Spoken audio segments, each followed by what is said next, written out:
Did you make Daddy a picture? I don't remember what you said. I didn't do it because you don't, you know, I'm sorry. Okay, good. All right, mommy call you back later, okay? You what? I want to stay on the phone with you guys. All right.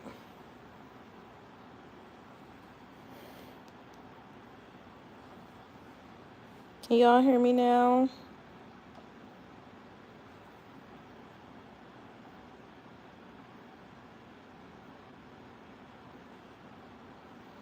I don't even know where my comments at. Somebody make a comment. I'm live off my phone now because it was not working. So, well, I turned it off, my computer off, and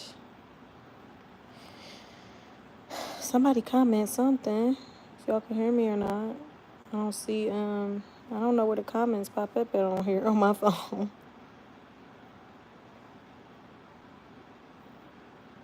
I don't see it. Is y'all commenting? Because I can't see nothing.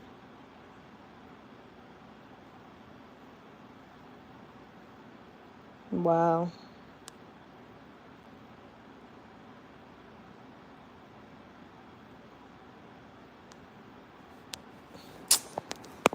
My life right now. I don't know where the comments at. If y'all even commenting. Are y'all commenting? Let me see. Let me try to watch y'all. Let me try to watch myself off of the computer.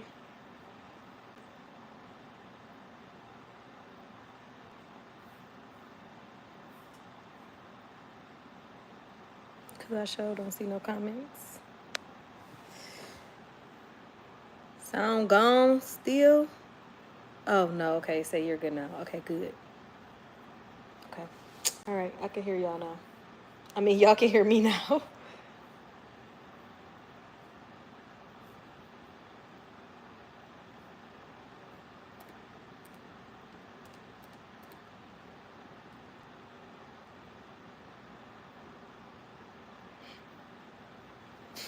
Alright. What was we talking about, y'all?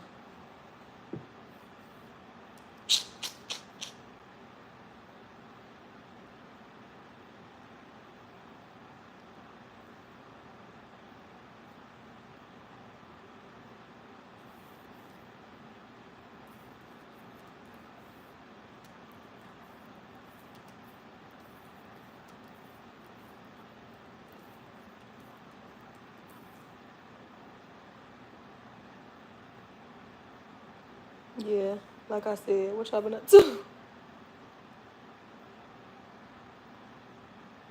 Consumer Reports I just has clicked. recommended I the just clicked Subaru on my Outback, live from my along computer. with 7 other Subaru models. Safe, I can hear the dang on computer. Why couldn't y'all hear me? I can hear the dang on computer. Why couldn't y'all hear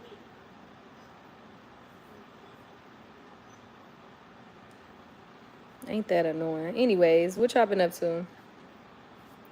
I hope life was good for y'all. Hope y'all had a good day. My daughter laying in her grandma bed. I just put her on mute. But yeah, let's chit chat, y'all. Anybody got something we can talk about? A topic? Y'all got questions?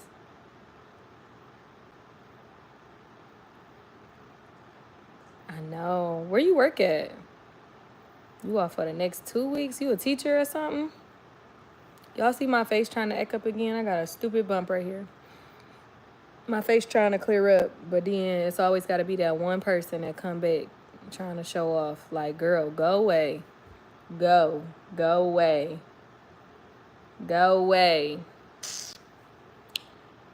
Yeah, my daughter last day was today too, so I ain't gotta get up for the next 2 weeks early like that.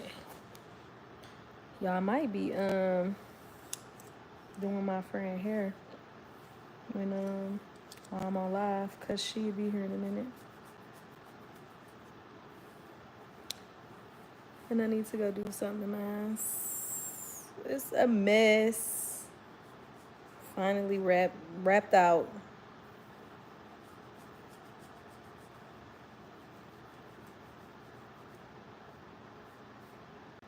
I don't know what I want to do to it. I think I want to do a ponytail though.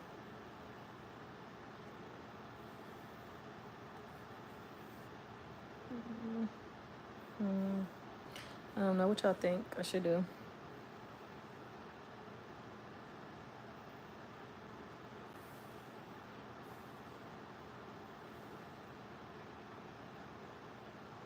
I live in Texas and I work for a church organization that has school and early childhood time.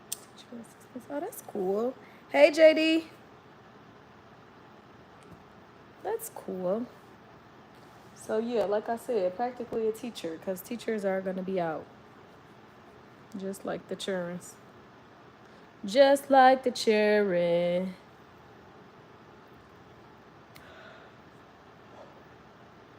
My daughter made this at school. Or they made it at school and I put it on the tree. And it's so cute. And then they gave her a gift that I put under the tree.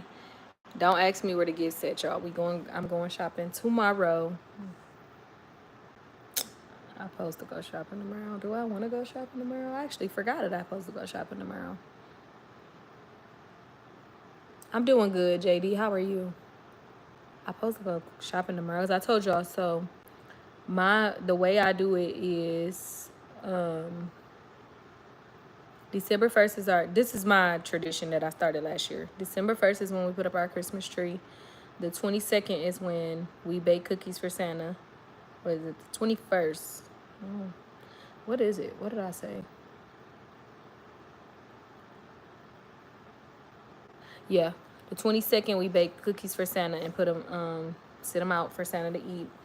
And then I go put the gift on the 23rd. Because I said my mama used to start Christmas shopping and putting stuff under the tree on the 25th of the month, November 25th. And I used to be so annoyed because why'd you like putting gifts under the tree that early? Because you want me to get in trouble for trying to look at it. Like, I know what you're doing to me, so why you doing that? But she used to have gifts under there so early, so I used to sneak and try to look at them. And I want to build my kids' anticipation up, but not that much. Like just enough for them to be like, okay, I'm excited, I can't wait, but not enough for them to try to sneak in and look at the Christmas gifts. What are your hopes and priorities for yourself and your children in 2025? I'm doing all right, looking pretty as always. Thank you. My hopes and priorities for my kids in 2025. My hopes are to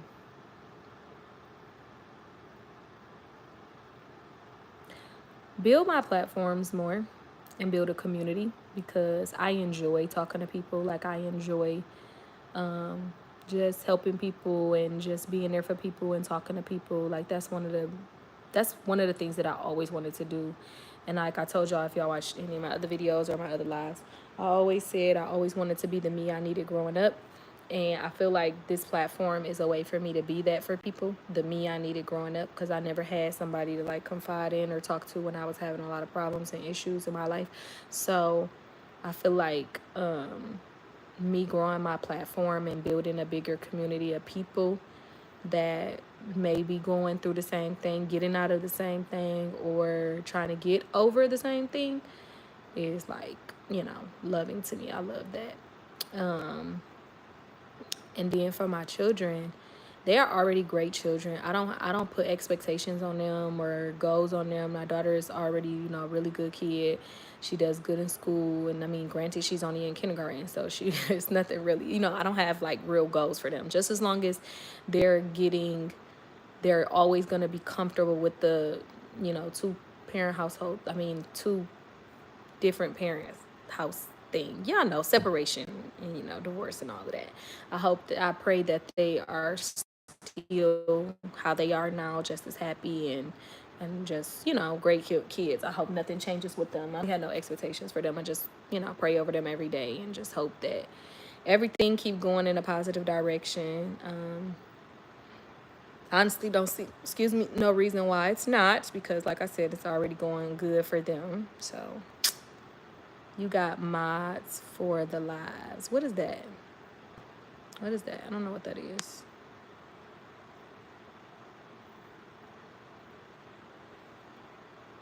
don't know what that is. Let me check on her. Look at her, y'all. I got my camera off so she can't see me.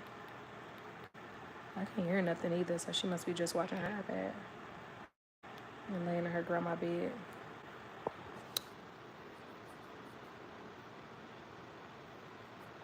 No, I don't know if I got that or not, because I ain't even know.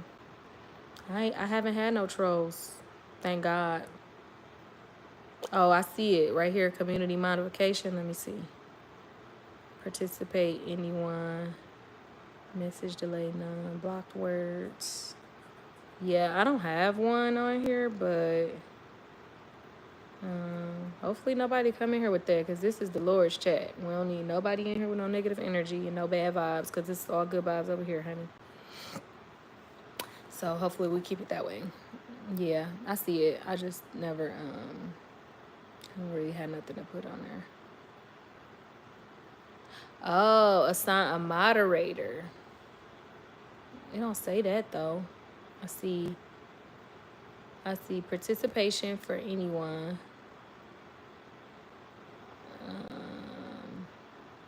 Yes, minister. That's what I'm talking about.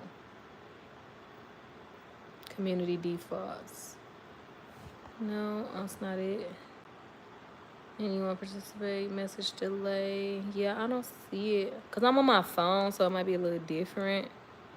I don't see how to do that on here.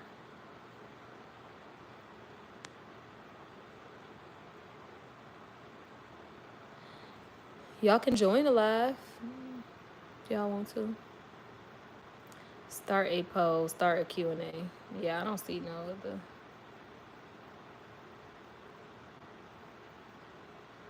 Okay. Yeah, I'm just getting new to this, so I'm going to figure it out.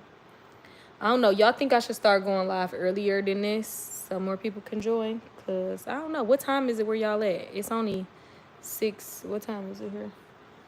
It's only 6:38. It's really early here.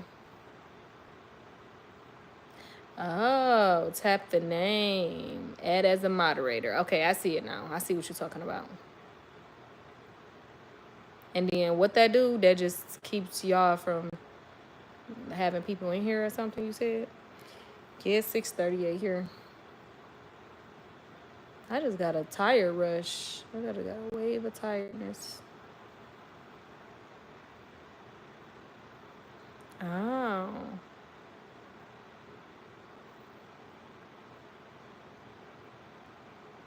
Okay, I'm going to add you as a moderator. Can manage block words or change the chat mods in live. Also has capability of standard moderators. Can view and remove chat messages and hide. Put users in timeout.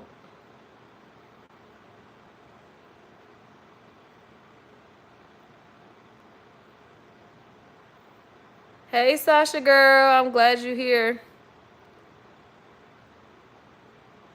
We just on here chit-chatting. Feel free to ask questions.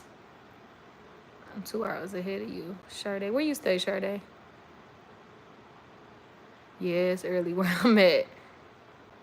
The shorts you be putting out just be making so much sense. You are so wise. Thank you so much, Sasha. I just got through talking about what was I just saying? Oh yeah, I was just saying somebody asked me where I see myself next year, and I was saying how hopefully I get to build an even bigger community of people so that I can continue to talk to people and help people, because I love talking to people. That's always been my ultimate goal in life. If y'all don't know, I'm a licensed cosmetologist. So me talking to people is not new. Like, this is me. That was me during my whole career. Like, my chair is full of tears and stories. Okay, if we got that chair right now, that chair would be full of stories. You crack that boy open. So I've always been this person to, like, encourage people and talk to people and stuff like that. Actually, I gotta be putting out my y'all.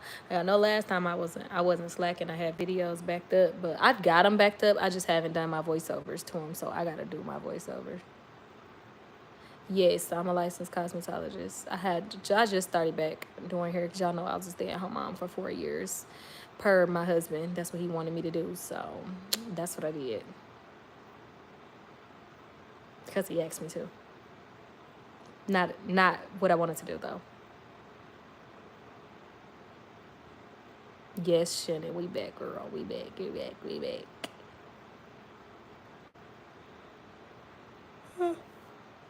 What y'all eat today? I just ate some yummy tacos, and they was delicioso. Very delicioso. I need to get up and unlock the door because my friend will be here in a minute. Taco soup, period. I just had tacos, too. Matter of fact, they still over. I don't think my friend gonna want them when she get here because I ain't finished them all. Let me unlock the door for her, though. Because the last thing I want to do is unlock it when she get here because that's boring and lazy. I mean, because I be lazy. This is the tacos I made. Let me show y'all. Why are you so zoomed in, camera? Y'all see them tacos? They was so good. Bang them boys out. A couple of them at least. Okay, we got some more people in the chat. Make sure y'all get in here and start talking. Don't come in here and just sit. Make sure y'all come talk. Come chat. McDonald's. How is co-parenting? I had some Logan's Roadhouse for a birthday, and it was pretty good. Co-parenting is co-parenting. That's all I can really say. It's going. It's not the... I mean, as far as the kids are concerned, we're good. You know, we don't have no problems with transferring of them. As far as me and him communicating, co-parenting, not so good. But like I tell y'all, always be positive, always be good, always be nice. Don't give people the energy that they give you, and God will bless you. Because God is not worried about how other people is. He only worried about what you supposed to be doing and how you supposed to be acting. So that's what I'm learning. I ain't gonna lie. I did slip up, but I repent. I talked to God about it. I apologize. Sometimes it just take you there, though. So you just gotta, let loose a little bit every now and again. I ain't cussing nothing. I ain't do nothing ungodly, but probably kind of went a little bit too far. But no, we don't get snow here. Yeah, we don't get snow here. It just rains, so we won't be getting snow. Funny, when I first moved here 4 years ago, they told me we don't get snow, and we had the craziest snowstorm that year. But typically, we don't get snow. Yeah, them tacos was good, Abby. It was so good. Please come get them. I be needing a good hard taco every night. That is what me and my daughter bang out. I'm telling you, we love the hard tacos. Like, we don't eat no soft tacos. It's rare. First of all, we don't really eat soft tacos. And when we do eat something soft, it's a burrito, not a taco. So we'll eat like a burrito. But baby, nacho cheese, hard tacos, and let me tell y'all how to do it. Let me tell y'all what to do. Let me tell y'all what to do. Because my tacos are famous. My friends will tell you they call them my famous tacos. Because I have a degree in tacos because I love tacos, okay? Tacos is my favorite food. But, so you take the tacos, you put them in the oven for about 3 to 5 minutes. Not too long. You just want to get them, like, nice and crunchy. Take them out. You put your hamburger meat. Then you put your cheese because you want your cheese to melt on that hamburger meat and on that taco. Then you get some shredded lettuce, hot pico de gallo. Not mild, not medium, not none of those. Hot pico de gallo, sour cream. Take you some flaming hot Doritos. Hear me out. Flaming hot Doritos. And you take about 2 of them and put them on there. My friend likes to crunch hers up. I don't like to crunch mine up. I want to taste the chip. So I put 2 Doritos, 2 hot Doritos, flaming hot Doritos. And then some medium taco sauce because that got spice to it too. See, the hot pico and the Dorito and the sauce being medium, not the mild one. The mild one ain't too spicy. I just like a lot of spicy stuff. So yeah, put that on there. Me and my baby bang out. So yeah, that's what I did. Sis, when I tell you that God took me over to the doctors, hard to say, my mother from her deathbed today, he had things. Oh, thank you, God, Lord. I praise you. Thank you, Jesus, for saving her mother. Thank you, Jesus. I'm so sorry that you even had to experience anything that was going on today. Good, I'm adding that to my grocery order, please. I'm telling you, I love them tacos. They so freaking good, dog. My friend about to come over here and eat her son too. Girl, I know I always try to keep God in the middle, cause hold on, I hear my daughter.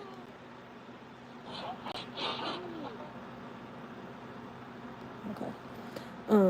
I always try to keep God in the middle because it can go left, but being the main parent, my attitude has to be on point since they can pick up on feelings. So definitely talking to Jesus. Yes, I agree.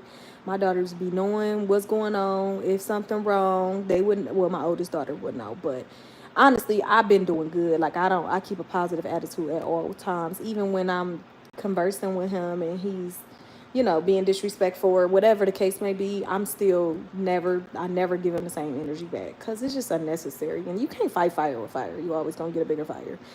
There's never a time where you fought fire and then they fought fire and you had a good result. It's just unnecessary. And like you said, for the kids' sake, it's like, no, let's keep it cute for the kids. This is why I go to McDonald's. I'm a minister, but also a minister of music. So yes, I'm a musician, organist. I play at the church. I also preach sometimes. I'm also a funeral attendant, but tonight I had to play for HC. You got a lot of jobs, JD. It's praise break today. I play that organ hard, as you should. I know that's right. You play for the Lord, honey. Not even trying, but I do keep him in the middle because he's all I need. Yes. That's what I just said, Sasha. Like, JD, you do a lot. But, yeah, keep God in the middle with everything. I had a good session with God this morning. I just sat there and prayed for a long time. I love when let's not even call it a prayer. I was talking, okay? I did say, Lord, I pray, but I was having a conversation and I was asking him for signs for certain things. And y'all, he did give me a sign. I need to ask again for another sign because I needed to be more specific. But he did give me a sign to what I asked, but I wanted to be a little more specific because the sign after I asked him, he literally revealed to me in a TikTok. But I'm on TikTok all day, every day, and maybe that's why he revealed it to me in that way because I'm on there all day, every day. But when he sent that TikTok, another one followed behind it with the same answer, but then it was the opposite answer. So I need to talk to him tonight or in the morning and ask him to reveal it to me in another way where it ain't on TikTok. Because TikTok, you can get all types of messages from there. So I need him to reveal it in another way. I'm going to ask him to reveal it on my way driving or, something like that. But I don't know. I need to hear sure answers when I ask things because I never want to go against what I'm supposed to do no more. Like anything that I do, I want to be out of God's order and what he wants me to do. I want it to be exactly what he wants from me, exactly what he needs from me, and exactly how he wants me to move, period. I'm not trying to move no other way, and I mean that. And then once that was over, I listened to a bunch of little sermons that popped up on TikTok. Every last one of them that popped up, I sat and listened to them. So, yeah. You make a lot, you saying money, you make a lot of money. But honestly, I feel like when you talk to God, I feel that some things just feel lighter. Girl, don't get me out here crying. Like, seriously, like, I can't say too much because I want to keep my conversations with him private. But I think this year alone, giving it to God is what I live by now. Like, literally, everything I gave to him, it just felt like I was relieved of so much every single time. Like anytime something happened and I felt stressed or overwhelmed, I gave it to him and immediately it was off me. Immediately. So, yeah, I 100% wholeheartedly agree. I'm originally from New Orleans and my family moved to Texas due to Katrina in 2005. I'm sorry to hear that. And we didn't get snow, but Texas weather is another story. LOL, by the way. You make the tacos. Girl, I'm telling y'all, get them. Get y'all them tacos and then come back and tell me what it was hitting on. Go back and tell me what it was hitting on. But you know I want to move to Texas. That's my goal in life. That's where I want to be, is in Texas. But I am scared of y'all bugs. I heard y'all got some big bugs down there, and they be coming in your house, in your garage, in your basement. I ain't trying to mess with that. That's probably gonna be the only thing that stopped me from going. But I love heat. Excuse me. And I love to be anywhere it is going to be hot. And I'd rather it be hot all my life, every single day, 365 days of the year, honey. I always pray for you. I'm a prophet, so I stand and pray. Thank you so much. Truly, thank you so much. Because I needed prayers this morning. So, yes, anybody, please say my name. My name is Kay Rhea, or you can call me Kay. Gotta know who you're talking about. Please say my name in your prayers. Have you seen that short from Miss Pat? She was on Shay Shay's show. Girl, that had me in tears. No, send it to me. If you got Instagram, send it to me. And I just said to myself, maybe that's what I need to be praying. Yes, that is what helped me. Literally, that is what helped me. Prayer. Send it to me. And I was about to say something else about. Dang it, I just forgot what I was about to say. Why Texas? I don't know. I just always had a thing. I like the houses there. When I see the houses and how they look and stuff and how nice they is, it be the houses that be one. And then they so cheap. It be like, dang, because like out here, literally you can't get a decent home that's you have to pay at least $600 for at least a 4-bedroom, 600,000 for a house. So I like the pricing of the market down there too. Come to Houston. I'll take care of you. I'm trying. I want to get to Houston.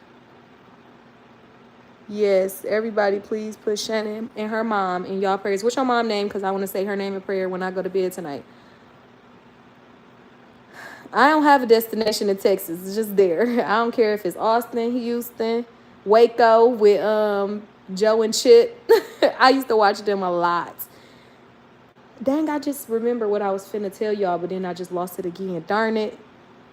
Don't fix him, God, but change me and not bitter and be able to do everything I need to do to keep a good, healthy co-parenting relationship. And I only have YouTube, LOL. I let all social media go years ago.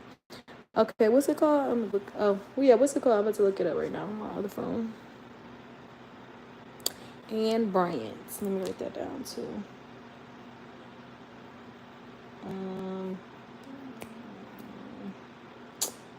What was I gonna say? And Bryant. Let me write that first. And Anna. I think it's Anna. Annie. It's Annie. Annie Bryant. Bryant. Okay, got that. And then, what is you said Shay Shay Club Shay Shay with Miss Pat? That's what I was gonna do. I found it out. I figured it out, y'all. Remember I told y'all, if you remember on one of the other lives, I asked y'all what to go watch Jamie Foxx. Did y'all watch Jamie Foxx? I was about to look up. Oh, Club Shay Shay and Pat. Club Shay Miss Pat. Let me see. Learn how to love yourself. The problem with me was I realized I didn't love myself. I was too busy loving everybody else, and nobody was loving me. So that's one of the things I always tell people. I said, when you do so much for other people, then you're taking away from yourself.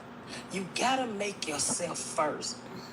When I learned how to love myself, that's why I was able to find a man that know how to love. Ooh, When I that's was deep. loving on my kid's father, I was just loving on him. He wasn't loving on me. Reciprocate, whatever word you want to use. Since you want to use these fancy ass words. He wasn't giving back to you. I know what reciprocate means. I used to steal calls. That is so freaking true.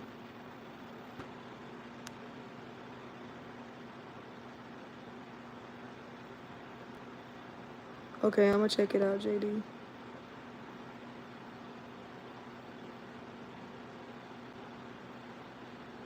She's saying how she said the Sierra prayer. Oh, let me go see. What's the Sierra prayer?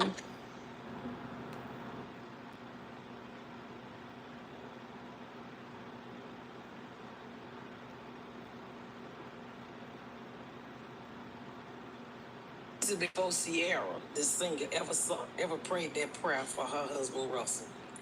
I prayed to God and I say, Lord, I never forget it. I don't get on my knees for nothing. I mean, no sexual move for nothing. It's hard for me to get up.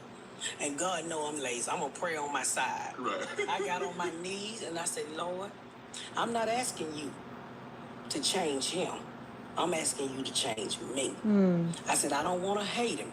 But the love that I have and the desire that I have for this man, I ask you to remove it because it's no longer healthy for me. And I'll never forget that. I said, but I don't want to hate him, Lord. I went to sleep and woke up and did not care nothing about him the next day. And I remember 2 days later, he came over and tried to, like, have sex with me. Nothing. I met my husband that same week I did that prayer. It was, honestly, that is what I told God. I said, God, I just want you to remove what was keep drawing me to him like cocaine. Take it out of me. And he took it out of me. And I never, ever went back. And people would always say, Rabbit ain't gonna never leave him. Rabbit ain't gonna never leave him. Baby, I woke up one day. I went from being a little girl to a grown woman. And he didn't know how to accept it. Did he have? Well, How long should they date before they? Actually, how do I put this without? I'm working on a different type of prayer the way I'm praying over this situation. And that's just kind of how I will put it. But that was good. That was good. Yeah, you gotta watch it on YouTube.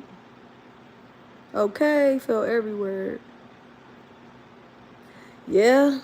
So, I don't know. I'm battling with, in my mind, it's a vulnerable moment. So, I'm battling with making sure that this is a decision God wants me to make. One being, I heard in the Bible that God does not want you to get a divorce, obviously. So,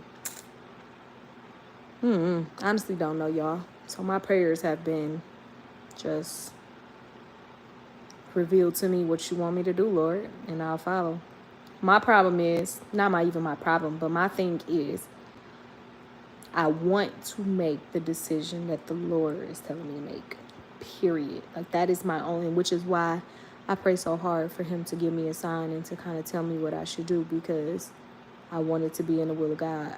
I'm tired of doing it wrong. Like, seriously, like, no cap. I'm so tired of doing life wrong. And I'm not saying that every decision that I made was wrong, but when the outcome don't look like the Lord, I'm just tired of that. Like, I want it to start feeling like I'm doing the will of the Lord. And I know that the reason that my platform grew the way that it did in such a small amount of time is a lot of the reasons God, because he wanted me to speak out. He wanted me to tell my story and tell people how I got through the situations and how I'm handling them. I'm still battling.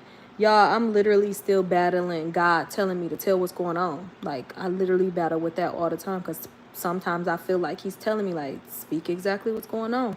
But then I'm not into making nobody look bad. And I'm not into telling somebody else's. I'm not into telling my side when a person can defend themselves. It's always two sides to a story. And I'm not always right. And I'm not saying that I did everything right. But I know that I didn't do everything wrong. And I did a lot of stuff right, I will say. But it's even things now that I just learned that I didn't do, that I didn't do, that I should have still done. Oh, I'm about to cry, y'all. It's so emotional. So yeah, I just learned. I'm learning every day, honestly, and I'm just taking everything one day at a time. And that's why it's so important. It's so important to be by yourself and heal and just try to grow. Like, you can't grow, you can't learn, you can't go about things a different way if you use everything else as a distraction. And that's why I took this whole 8 months to be alone and not try and engage myself with other people or involve myself with other people, because why are you bringing that baggage? I don't care what nobody say. Anytime you in a relationship, you could be in a relationship for a year and it could feel like a long term. You don't bring that baggage into another one. Like, it's open. You don't bring that baggage into another one. Huh? Not you. I'm on live, by the way. Okay. If you sub to me and check on community tab, I'll post daily. Okay. I sub. Okay. And What you then make? it's tacos. I had some in the oven that I didn't eat. You can eat those or you can make you some fresh ones. It don't matter. Oh, okay. And the reason I say that is because God is telling me one thing. I need the motivation. And one, I need to know reminder that God is active. Yes, me too, girl. Hey, Crystal girl. Yes, I have convictions that I didn't have before. Yes. Oh, yes.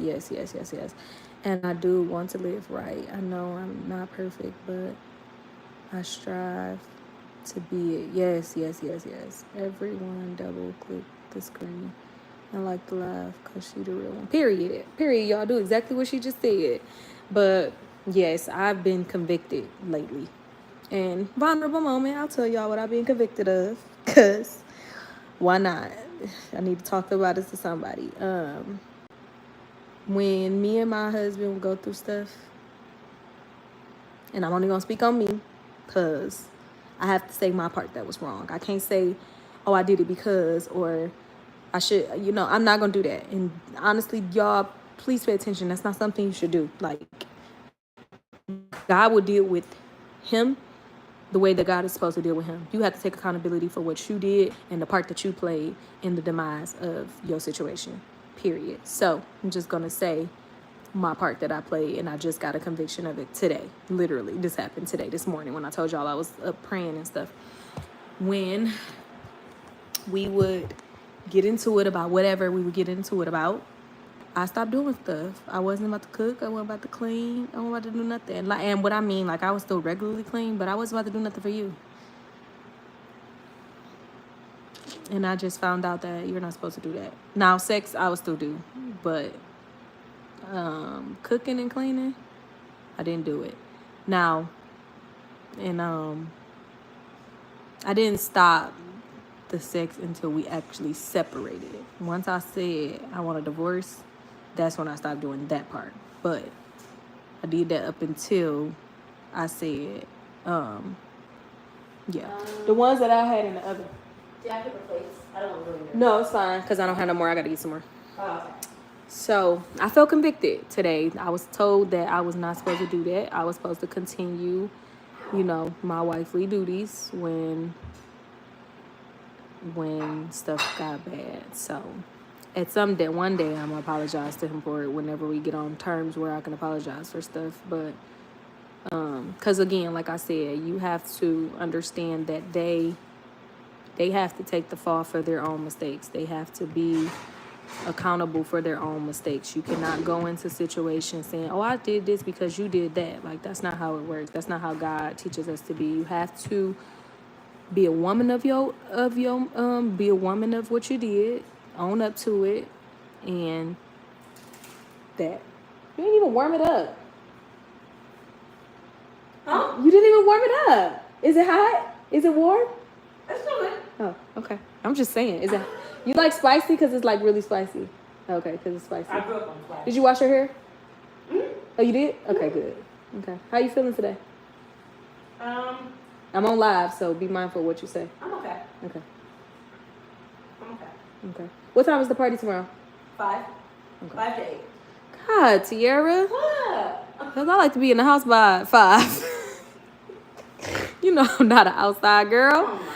I like to be in the Well, house you by can be an 5. outside girl for me tomorrow. Jeez. I know. Tell me about it.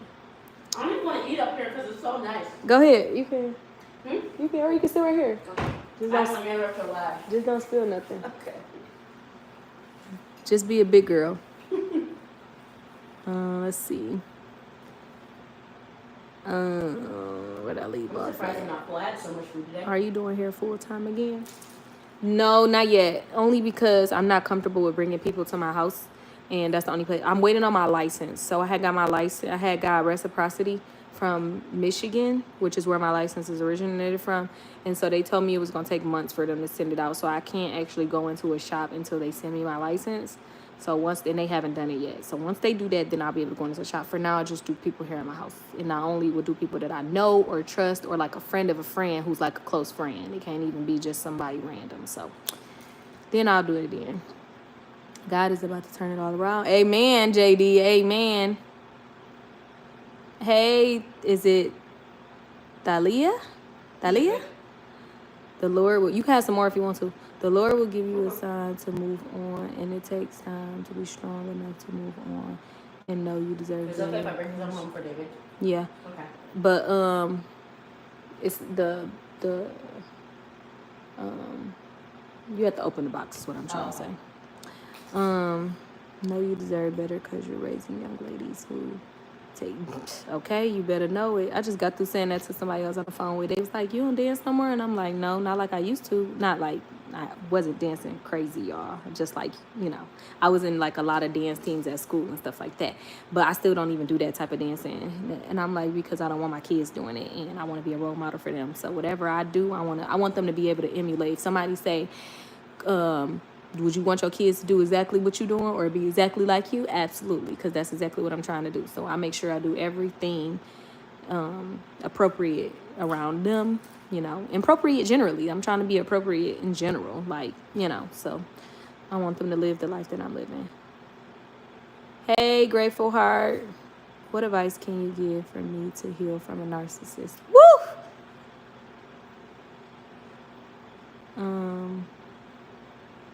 Time about be mindful of preachers in the room.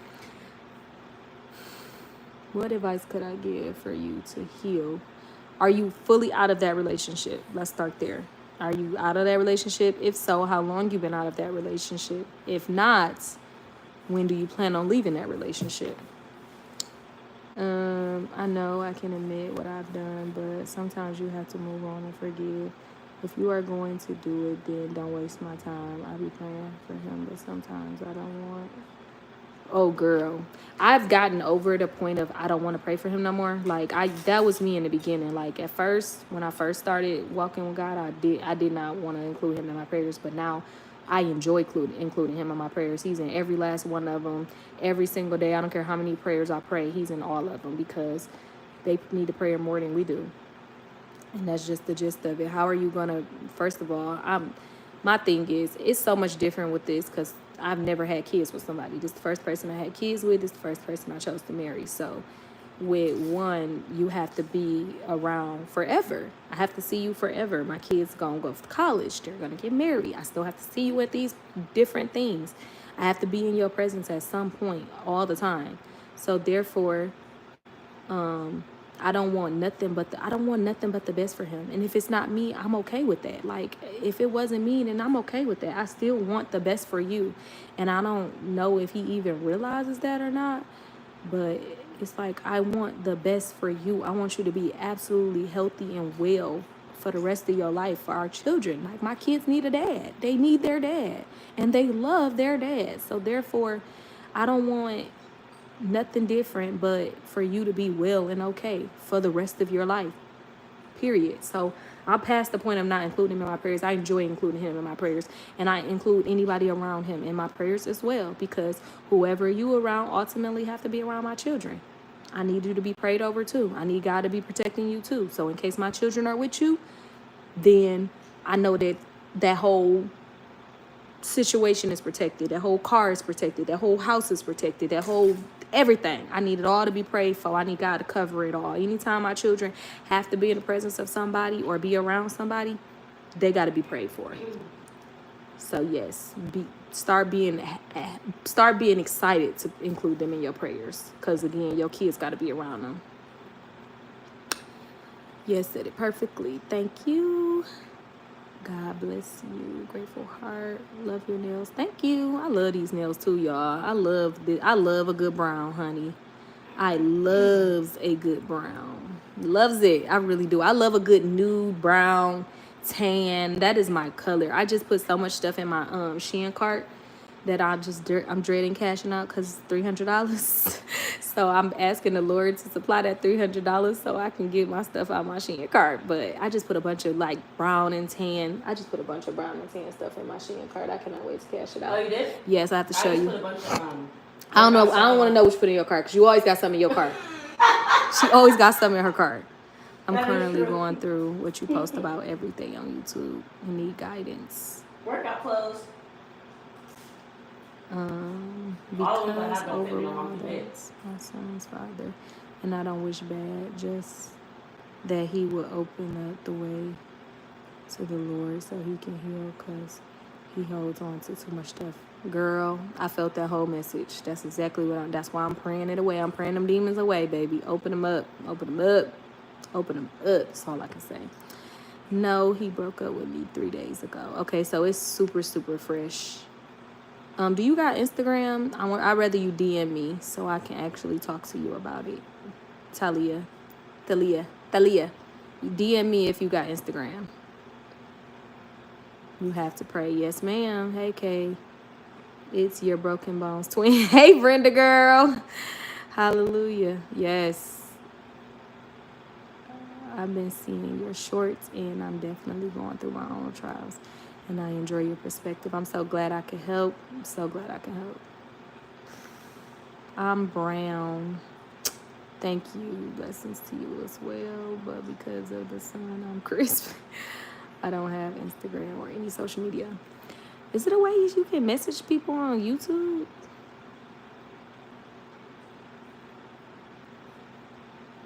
I'm thinking of a way for me to contact you. I'll give you, email me. My email is always in a link in the description, I think. Email me. That way I can have a private conversation with you. And that way you can, be able to tell me more. Because I got to know what you're dealing with in order for me to give my advice. I don't want to just give you advice. And I don't want you to put your business out for everybody to see. So if you could email me, do that. Okay, perfect. But yeah, y'all, you got to stay prayed up. You got to make sure you're getting them prayers, because that is ultimately what helped me all year. It's just prayer. It just lifts everything up off you. Literally, it's like you laying there like this with a brick on you, and you be like, God, get the brick off. God, please get the brick off. And then God come get the brick off, and you just like, thank you, guys. Thank you, Jesus. Thank you, God. Like, oh, the brick is gone. That's how I be feeling for real, y'all. I don't know. And like I said, I've done it every other way my whole life. Like, I've never done it this way, and giving it to God this year was the only way that helped me. Like, that was the best way. I wish I would have done it years ago. I wish I would have gave it to God years ago, because I probably wouldn't have went through as much as I did go through in my life had I given it to God. But hey, you got to choose God. God chose you already. You got to choose him back, and he's waiting on you to choose him. So when you're ready to choose him and start getting out your ego, stop trying to be of the what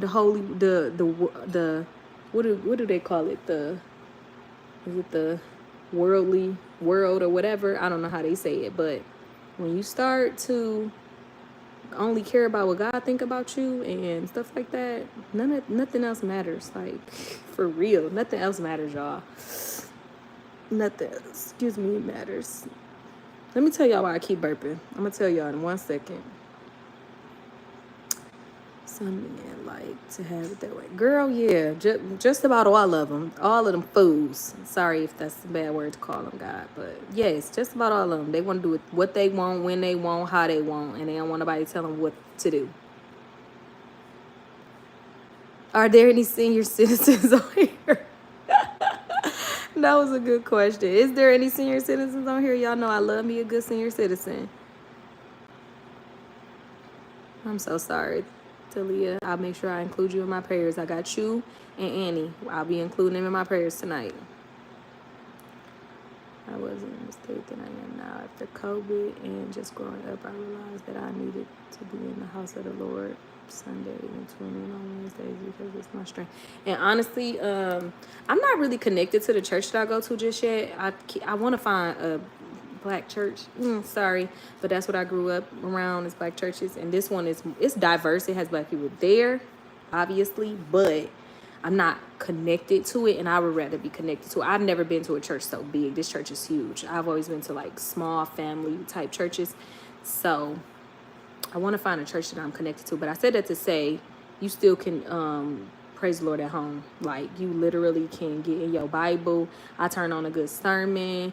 And what I'm hoping for is I want sermons to pop out at me like God sent them. Like, I don't like going to go search for a certain sermon because all of the sermons don't be, even though they all good, don't get me wrong, but I need it to be about what I'm going through. I need to hear from God in that way about what I'm going through. So that'd be my only thing with sermons. And that's why I like TikTok, because I watch so many of them on there now. Sometimes they do pop out. Like I told y'all when I was praying this morning and asking God for a sign, the sign came to me right afterwards. But then something else came to me though. So I'm hoping that, like, I started subscribing to like different people I like on YouTube too. So hopefully they just start popping out at me, and I could be like, okay, well maybe this will resonate with me today, or right now. So yeah, you can still do it at home too, girl.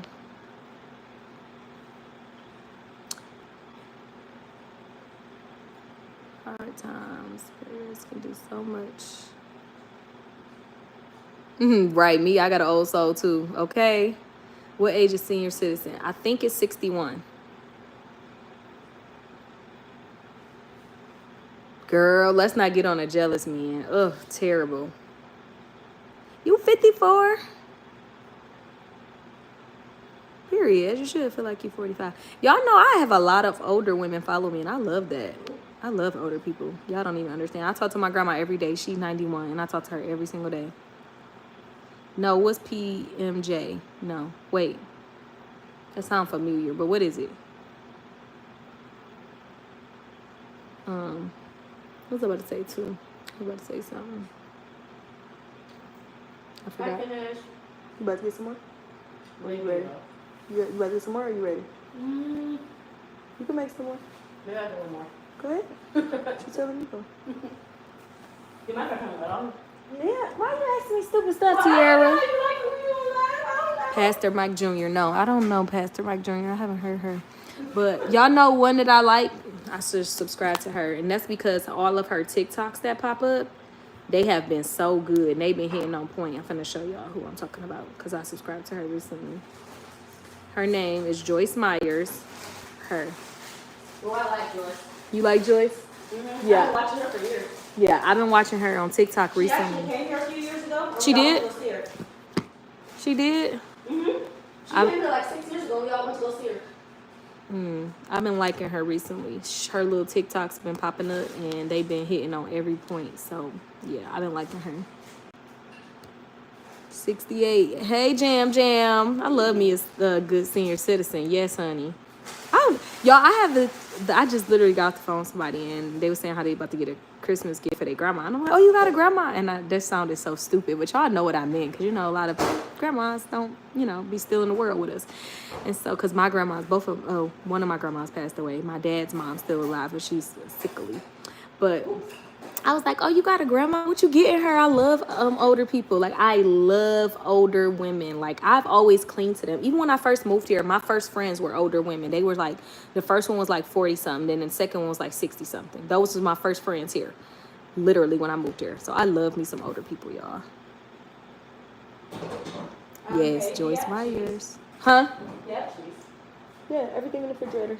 And then the sour cream is in like a little Ziploc bag, so you can easily squirt it out. You see it? You see it's all right there together with the lettuce. Oh yeah, if you like Joyce Myers, you'll love him. I'm about to check it up on TikTok. Let me find him on TikTok. 10. Pastor.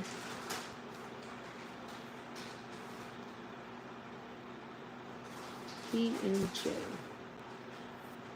Oh, yeah. I know him. I just didn't know that was his name. Yeah, yes. He pop up too. Yeah, I see him all the time too. I haven't subscribed to him though.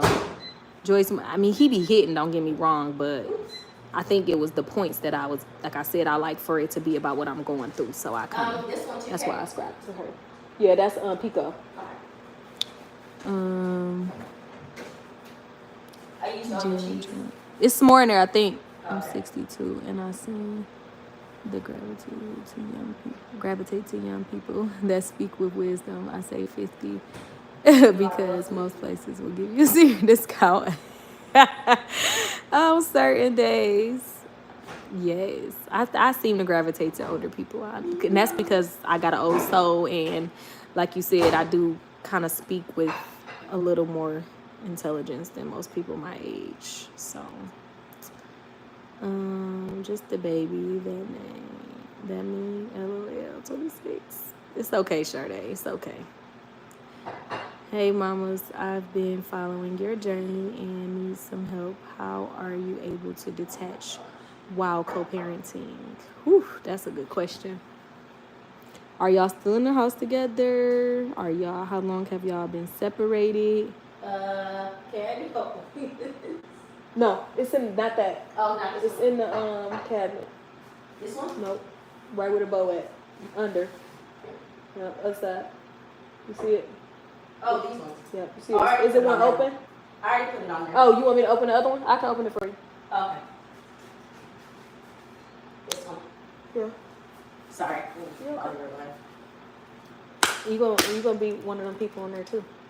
She's so weak, y'all. She can't even open this jar. She's so weak. Bruh, She get a husband and act like she can't do nothing. She get a husband and act like she don't know how to do nothing, y'all. Golly.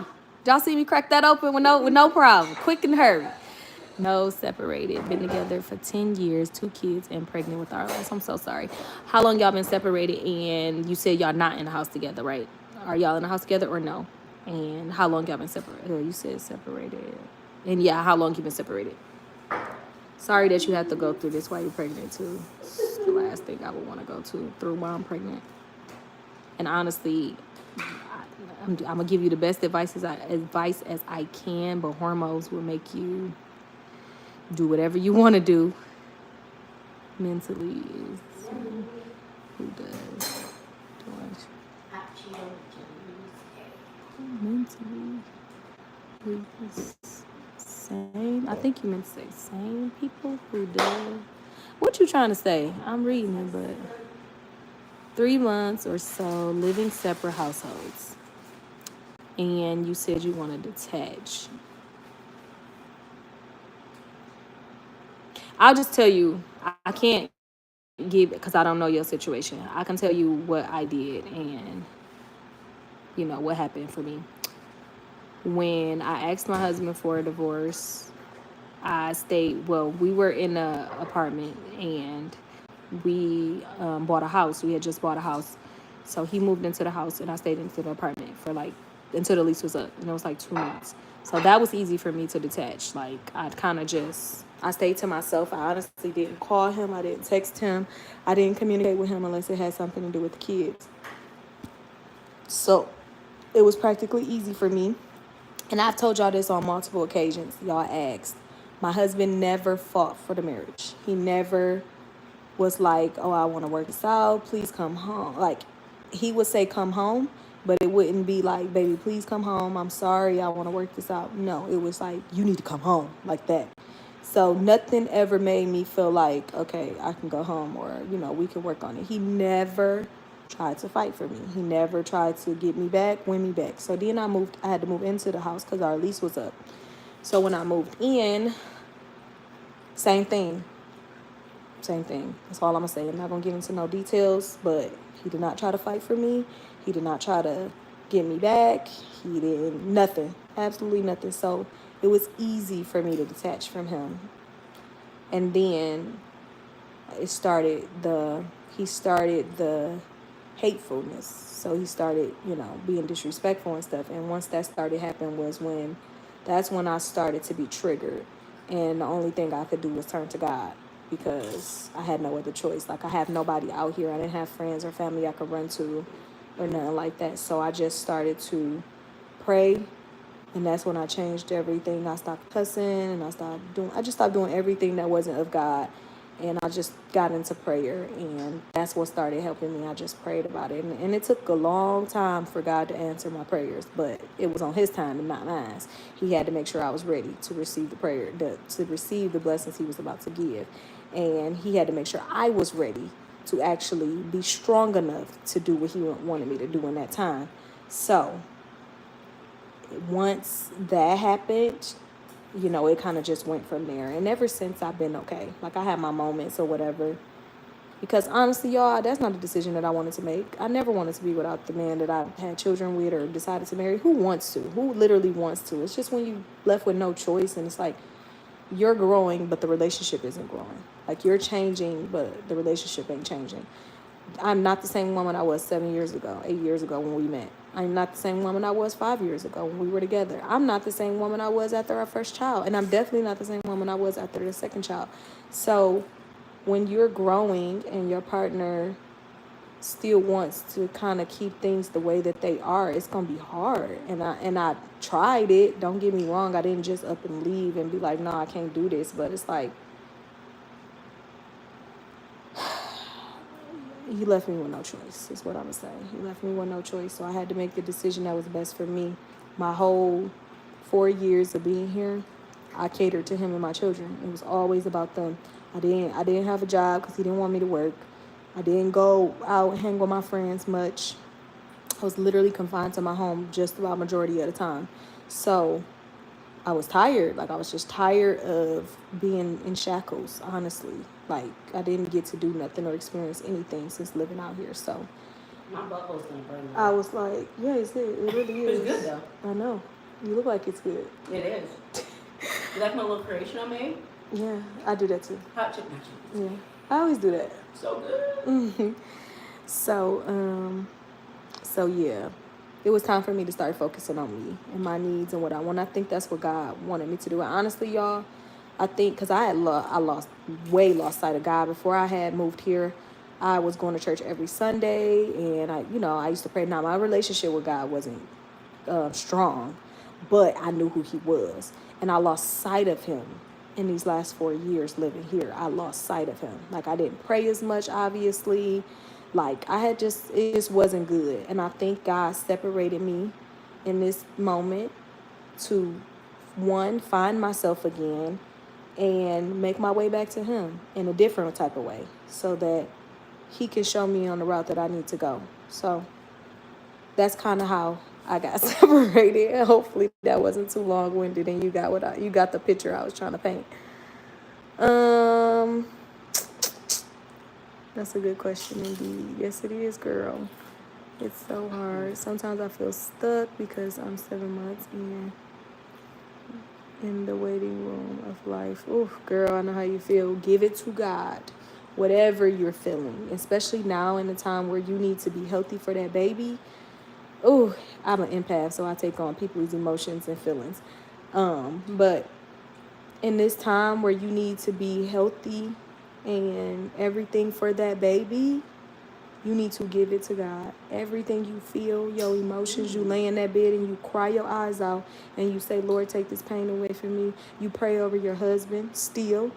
Pray over that man, because only God can fix him. You can't do it. God wants you to pray over your situation for Him. He wants you to call on Him so that He can help him, your husband. That's who you need to confide in. That's who you need to call on. That's who you need to give it to. Because when you give it to Him and He hear it, He applies it to your life.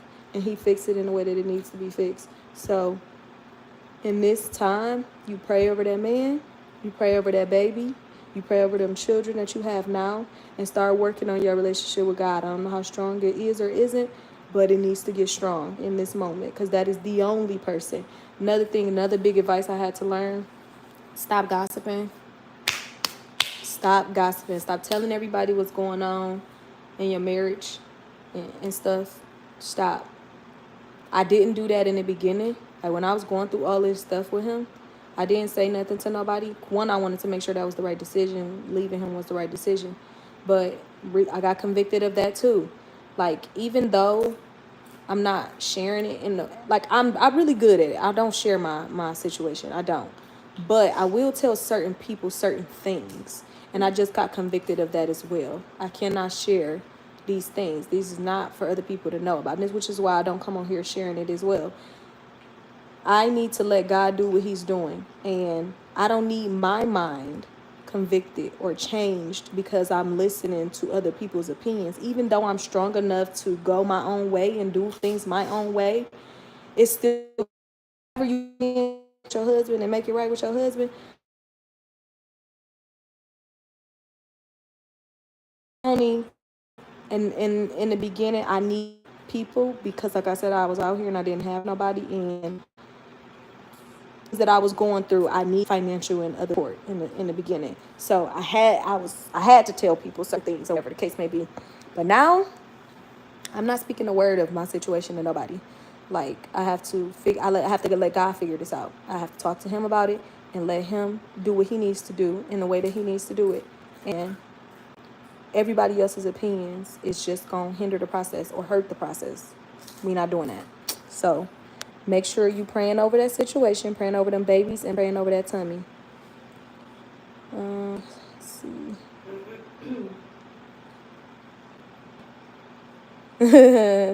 Thank you, Thalia. I'm trying, girl. I'm trying. Don't ever feel stuck. There's always a way out. Yes, never. God is your way out. Amen. You never know. Girl, I give myself chills when I talk sometimes. I ain't gonna lie. You never know. God might be very much dealing with your husband's heart. Ooh, I'm about to cry. Yes, honey. And sometimes he puts you back together again. You never know. And that's what I'm dealing with today, y'all. I'm trying to tell y'all, look at me about to cry. I'm an empath. I take on other people's emotions and things that people say. But you never know what God is doing with your situation. You just never know. And just because you cannot see him working does not mean he ain't working. It does not mean he is not working. So pray over that man, pray over them children, and pray over that situation. That's all you can do. Nothing else you can do. Nothing else you can do. Don't be arguing. Don't be fighting. Don't be mean. Don't be disrespectful. You be a good person. You stay respectful, and you pray about it. That's it. Look at me over here. I've been doing just that. I started my walk with God right before we separated. Stop being intimate and everything. Can't do that. I just got convicted of that, y'all. Kimora, I'm telling you because I said it on the live already. I did stop being intimate with my husband when I asked him for a separation. I shouldn't have. I was supposed to still have sex with him. And I stopped cooking and cleaning and doing everything that I was supposed to do as a wife. And I got convicted of that today. So, again, and I'm learning, just like, y'all, you're supposed to still do those things, even in separation, because it's still your husband and that's what God told you to do. And I didn't know that. I'm like, shoot, the way I'm feeling, I won't do a dang thing for you, okay? But I got convicted of that today, y'all. I was just told that I wasn't supposed to do that. So, I don't know. Talk to God about it, Kimora. That's all I can say is talk to God about it. Brenda, I couldn't wait to get my senior discount. Yes, totally agree with you. I learned to keep certain things to myself. Yes, ma'am. Thank you so much. You're welcome, Kimora. You saying it right. Laugh aloud. Thanks, girl. I'm so glad I found your YouTube channel. I'm so happy you found me, too. I felt to say to you, nothing beats prayer. Amen. Yes, this has just been such a great life. Thank you so much. I really appreciate it. Your advice is exactly what I needed to hear. You're welcome. Yes, so any situation that y'all having, I say, even coming to my YouTube channel, pray about it first, because even though I'm giving you my perspective and how I handle things and how I went through it, God is the only person that can tell you what to really do. He know your situation. See, I don't know y'all situations. I don't. And I don't mind knowing, don't get me wrong. I love helping people, but I can only give my advice from my experience. So I can only tell y'all what I did. And you can try to apply it to your situation the best way it will fit. But I don't want nobody to get a divorce, if I'm being honest. That junk is draining. Mentally, physically, emotionally, financially. It is draining. It is draining. Work it out. And then my thing is, if I had a partner fighting for me and fighting to keep the marriage,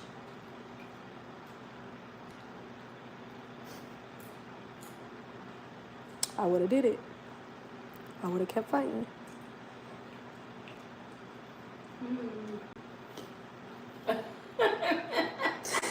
But you can't fight alone. So that's all I'm going to say. If your husband or your wife is fighting for it, try to fight for it. Work it out. Pray about it. Go to counseling. Do whatever you got to do.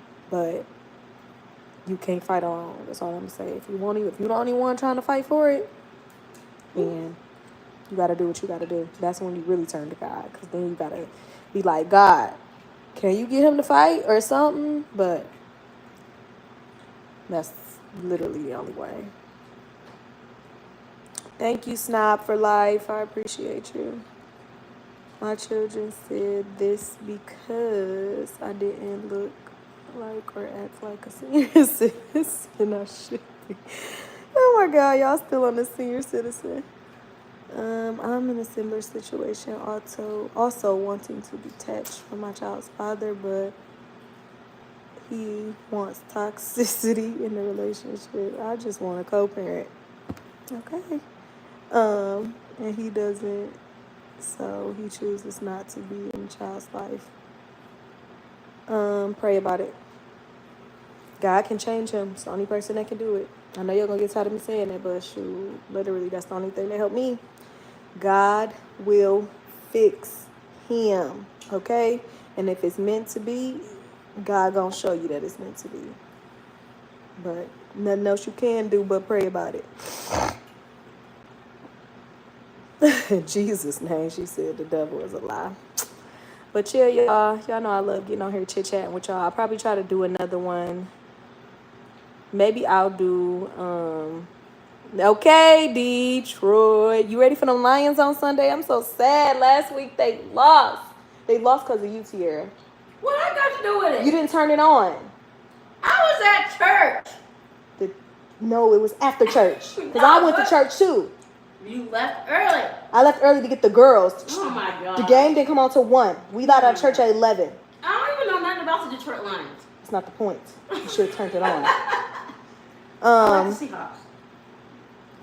Don't get put out. What? You like Detroit? They're more of an acquaintance. What'd I say? I have gray hair and I don't look or act my age, but my body is 90. You 90?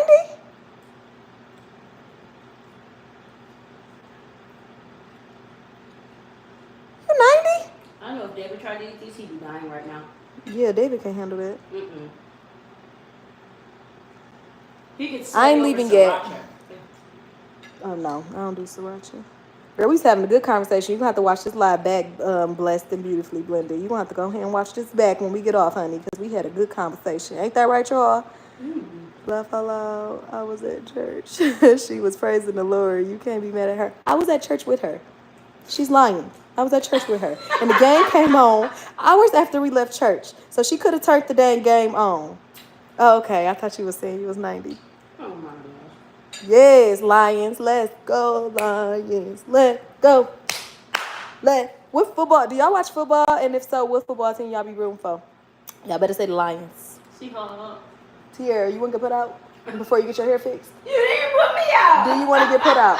No. Stop saying that. Oh my God. Seahawks has nothing to do with them Lions. They not even winning like the Lions. You can at least go for the team that's winning. Whatever. How much they lost? Let me see. How many? What's the score? What's their stats? That's what I'm trying to say. I think they lost 2 or 3 games. I don't know.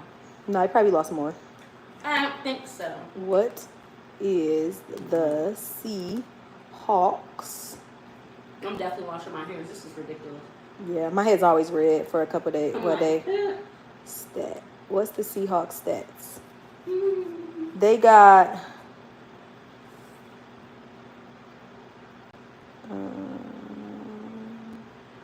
no, they showing me the stats of the last game. Oh, they record. Okay. They got, I don't know how to read this. How many wins did the Seahawks have? There we go. I don't know. How many games did we have so far yet? I don't know, but we 12-2. We won 12, lost 2. I don't know, y'all. Anybody know what the Seahawks stats is? Let me see. Hell no, he be looking at the stats every 5 seconds at church. I'm like, man. The way she was hilarious. It's Beastie Live, yes. Yes. Lion Nation, yes. I'm in Indiana, so I'm going to stand by the Colts. I ate the whole No, I'm not a wrestling fan. I used to work in Pontiac. My daughter, father from there. Yes. Sasha, I'm in Indiana as well. Small world, yes, yes. One piece of advice, always have something on, especially women. Of course. Yes, I agree with that too, honey. Yes. The Steelers, not football here. I follow this lady on YouTube, and her son plays college ball. She's not watching him play. Oh, that's nice. Yes, Mrs. Brenda, always have your own. You ready? What's I finna say? I just became let me not act like I was always a fan of football. I just became a football fan. I just became a Lions fan because the Lions used to lose real bad. So it's only been as of the last 2 years that look at my jammies, y'all. I did not make my bed today. Y'all know I always make my bed. Y'all know y'all see it in my shorts. I always make my bed, but I told y'all I was in it for a long time. So she ain't made. But it's really easy to make her. Are we in here, okay? Yeah. Okay. See? Ooh, see? She made now. See how easy that was? Quick and easy. Whew. Damn, I almost fell. I'm about to fix her hair, y'all. Oh. And I got my Hi. I literally just got off work. What do you have on, Tiara? I'm telling you. I worked out. Oh, okay. Before I left work. Okay. Yeah, I did my mile run. Okay, let me tell. Don't let me tell. Ooh. Did David see you yet? No. Oh, you did shampoo it. Okay. I know, it feels better, huh? Not This so is green. my hair too, by the way, y'all. Y'all know if you don't know, I'm a licensed cosmetologist and I sell hair. This is it. It's really good. How long have I had it in now? I was just about to say Yeah, that. I'm like, This is her second install. I don't know how long I've had it in. No, how long have you had it? Yeah, I don't know. I think, when did we get this in? Summer? August? Maybe. So almost 5 months. Yeah. Almost, because I've almost been married 5 months, I think. Yeah, because it was after your wedding. Mm-hmm. As y'all can see. Don't mind that. I had put the Got to Be spray here to hold it in. No, Sorry. Ooh, you want curls? Huh? You want a curl? Yeah. I was going to try and curl it tomorrow because I bought me a good iron. Oh, that's good then. Okay. Oh, you did? What you did? I got the Ionic, what is it called? The Ionic curling iron. It's gold and black, and I got it from Ulta. And I got the Big Sexy hairspray and this oil, because they said to do a little bit, like a pea-sized amount of oil after you curl, so your hair is not like dry and frizzy. Because lately, when I shake out my girl, curls, yeah, I'm getting married again. it's like that. If I get a divorce, I'm getting married again for sure, honey. Cause I don't you don't see me? I'm wifey material, honey. Why you put so much got to be? I don't know why it's like that right there. Right. It was like that. Oh, you know what? After I washed it. Yeah. And then you probably didn't do a good detangle. No, I didn't detangle it while I was washing it. And you got it when you shampoo your closures. You have to shampoo them like. Oh, see, I didn't know that. I didn't know that. My bad. No, it ain't. Because I was wondering why it was so. I was like, damn, it's tangly. Because you didn't. You didn't detangle it. Mm. Yeah, we definitely gotta get you a new closure now. Oh, really? Yeah, you probably gonna have some bald spots over there. Okay. When you shampoo it next time, you go raking it. You don't like mush it around. You rake it. Okay. I'll buy one again. I'll probably buy 2. I know you said it already. Yeah, we can do your touch up next time. Okay. We can just kind of sew it down again. Maybe we'll do your actual touch up next time.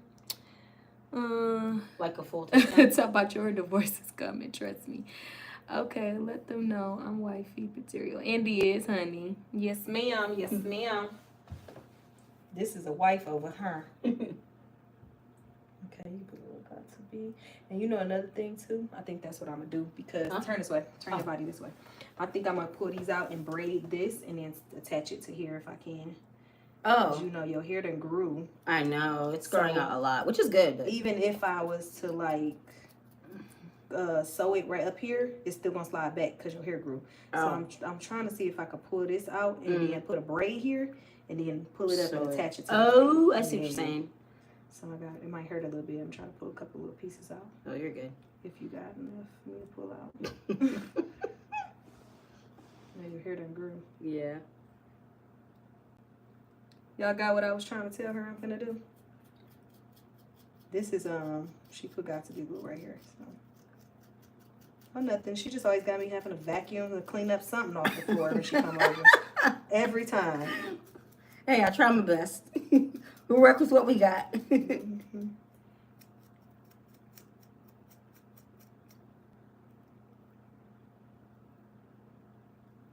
Do it hurt? No, you good.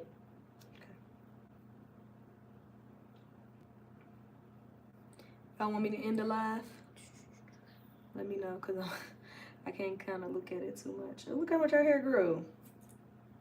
Ooh. Ooh. I'm curious to see what my length, the hair of my length is. Curious. I know, Very because curious. you back to back in these sew-ins, so. I haven't put heat on my hair in almost a year. Mm-hmm. That'd be, we'll do that, and then we'll give you a trim. Okay. Mm-hmm. I don't hurt do it. Mm-mm. So what I'm doing is, she got like a little small widow's peak, so her closure be coming up a lot and kind of fast. So I'm pulling a little hair out this front braid. I'm gonna braid it, and then I'm going to sew this closure to the braid, because she ain't supposed to get a retouch until January.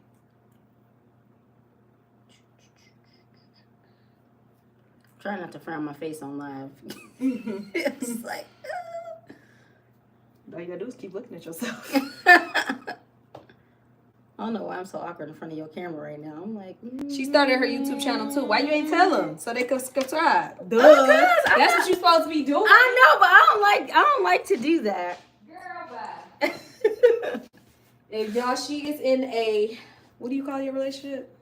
Interracial relationship. Interracial relationship. Mhm. Her husband is Filipino. She's black. So they started their own YouTube channel, and they have a beautiful love story. He did. I love my husband. He's the best. That's what you're supposed to be doing. David ought to shun you. I'm surprised he ain't watching right now. He's honestly probably watching the Seahawk highlights. He always does that. Watch, see. The Seahawk highlights, yeah. Boring. Guys. What y'all on here singing? Let me see. Are y'all talking to each other or y'all talking to me? Ooh, yeah, y'all talking to each other. They said, what's your channel name? Keeping Up with the Maddox. Keeping Up with the Maddox. We're trying to keep our uploads, get our uploads more consistent. But me and my husband have very demanding careers, so our upload days, our video filming days, usually Friday to Sunday, and then we usually upload every Sunday. We try to, at least. I'm trying to find some Braiding hair? Oh. But yeah, if you guys want to subscribe, that would be great. You don't have to, but if you want to, that'd be cool.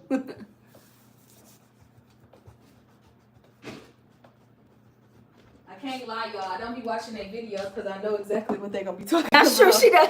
I already know them. That's like what my family says. They be like, we've been keeping up with the Maddox. Why y'all making YouTube? Yeah, oh my exactly. I don't really have to keep up with them. She literally, I'm fine. Literally, she calls me, she get off of work. Mm-hmm. I do. And I bother her. And then I hang up because her phone is janky. So I call her husband's phone and tell her stop calling me off that phone. That is true. So, yeah. I'm going to get a new phone in January, though. Mm-hmm. So then she won't have to call my husband's phone no more. I still will call it. I still will call David phone. Why am I calling him Jalen? Okay, so I'm at the braid this, and then we gonna sew This is why I'm cute, because my hair is done by her. Exactly. I'm not busted no more, thank God. I know, right? Because before, my hair was a mess.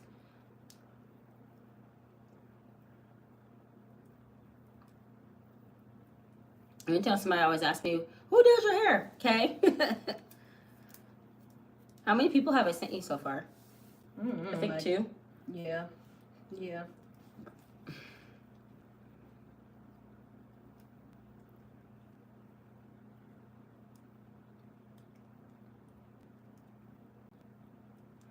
And honestly, I like closures way better. Me too. It's just a lot easier. Mm-hmm. I kind of want to try a 360 closure though, because it isn't that the one that's like all the way to like the ears. Yeah, we're not doing that though. Oh no. No, girl, this maintenance is high. Oh. If you got that, you be here every week. Not less than a week. You be here every 3-4 days. Oh man, no. Trying to get that done. What y'all saying? What's the channel again? Put your channel right here. Let me see. How do I comment? Moderator, where are you? JD, you gone? It's keeping up with the Matics. Matics. Keeping up, like keeping up with the Kardashians. And it's all one word, so no spacing. Yeah, I don't see how I can comment it and pin it. Somebody comment it and pin it too for me, please. Keeping up with the Matics.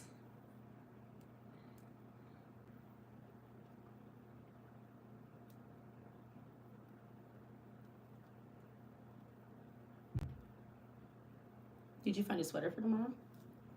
I'm not telling you what I'm doing. Oh my goodness. But I have a sweater. Okay, cool. But I'm not telling you. Nothing else. Oh my God. What am I supposed to do about the gift thing again? So it's the white elephant, and you want to get a gift that's no higher than 20. Oh, okay. Yeah, so it can be below 20 or at least at 20. Okay. It can be below? Mm-hmm. Oh, okay.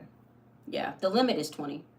It doesn't have to be $20, but it can be lower and up to 20. Okay. Yeah, totally fine. JD probably sleep from all his jobs. Yes, JD got a lot of jobs. He said he a prophet, a minister, a drummer. That's a lot. Okay. He must be at church all day.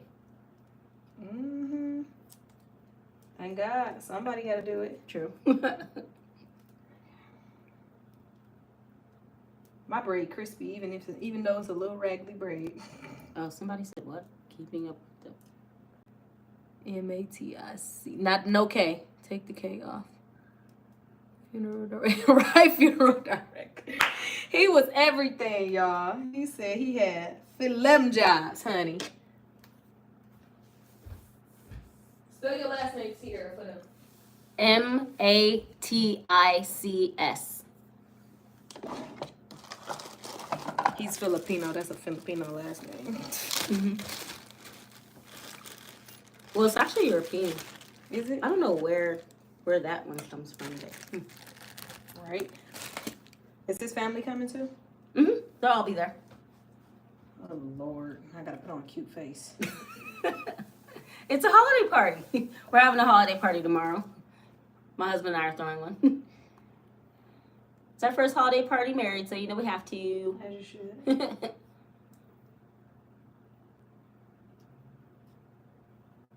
I'm still trying to figure out some games. I think I might do the there's this one where I saw you take a spatula and you put out a bunch of like Money? bows.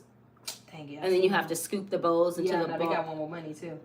Oh, well, I'll tell David to just get like a few dollar bills with 10 ones. That's fine. Mm-hmm. And then we'll do maybe one that's like $20, like a bigger one. But yeah, we got 2 bowls, 2 spatulas, and the bows. And Make it so I can blindfold it, and you have to scoop it into the bowl. Make it where I can cheat. God will.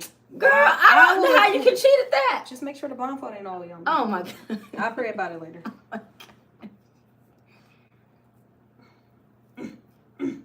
Big kid yourself. There we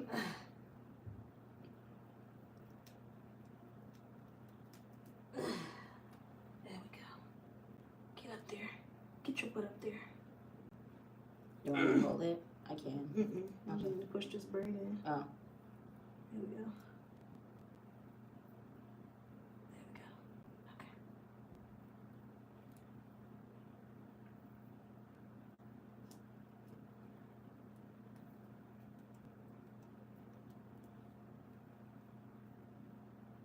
Y'all heard her talking about 8 o'clock is when the party ends. I'm gonna be tired. I'm gonna be on the couch, sleep. You're an old lady. Your bedtime is at 8 o'clock, Kay? No, but my in-house time. I need to be winding down by 8. I mean, I feel you, but This, cause you at home. That's different. That's why we was at that party the other day when we went to your whatever his party was. oh yeah. Girl, I was ready to go home. I'm I not was gonna lie. tired. Like by 9, when I go out like that, 9 o'clock, I'm ready to go too. Actually, I was I'll be- tired, yeah. honey. If I stay past 9, I'm like, babe, you ready to go? Cause I am. Right? Yes, keeping up with the medics. That's it. Talking about so you might meet your next hubby. Not in there. That's all her family. I don't want none of them busters. I mean, I love them, but I don't want none She of them. basically family. Yeah, I don't want none of them romantically. She invited to all my family events, and they consider her family. Yeah. My husband ain't gonna be there, I'm sure of it. And I ain't gonna find no husband because I don't go nowhere. If my cousin Chris was single, I'd hook you up with him. He's a buff black king. As he should. All the girls love him. As he should. Is he married? Mm-hmm. He is. Yeah, if he wasn't married and he was single, I'd definitely be You hooking got up with you. kids? Mm-hmm. Oh, that's nice. How long you been married? I think 3 or 4 years now. Beautiful. Mm-hmm. Is she black?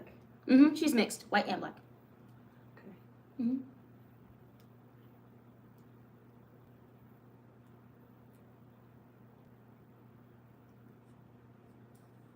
Oh, I think somebody said something. They were Look talking up. to you. Saran wrap ball. Wait, why I'm looking at Oh up? yeah, the saran wrap ball. Yeah, my cousin's ex-girlfriend, when she would have her holiday party, she would do that, and you just wrap a bunch of gifts in it, and you have to try and get to the gift, but you have to unwrap the saran wrap ball to try and get to the gift. It's actually a really fun game, but it's hard. Hmm. It's gonna take me like hours to wrap all that though. That's a lot. Make David do it. It's the least he can do. Ain't got nothing else to do. Do you still got that black spray? Yeah, I still You're have it. gonna need it because your Oh really? yeah, 'cause your clothes are starting to fall out of there. Oh okay. I don't think I got none. I'm gonna check though. Okay. I think I remember how to do it. I haven't used it in a long time. Mm-hmm. Yeah, you ain't used it since the first one. Yeah. Oops, sorry. Oh, you good? Let that spritz.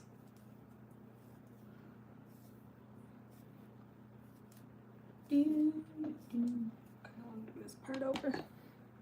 Huh? Redefine your part. Oh, okay.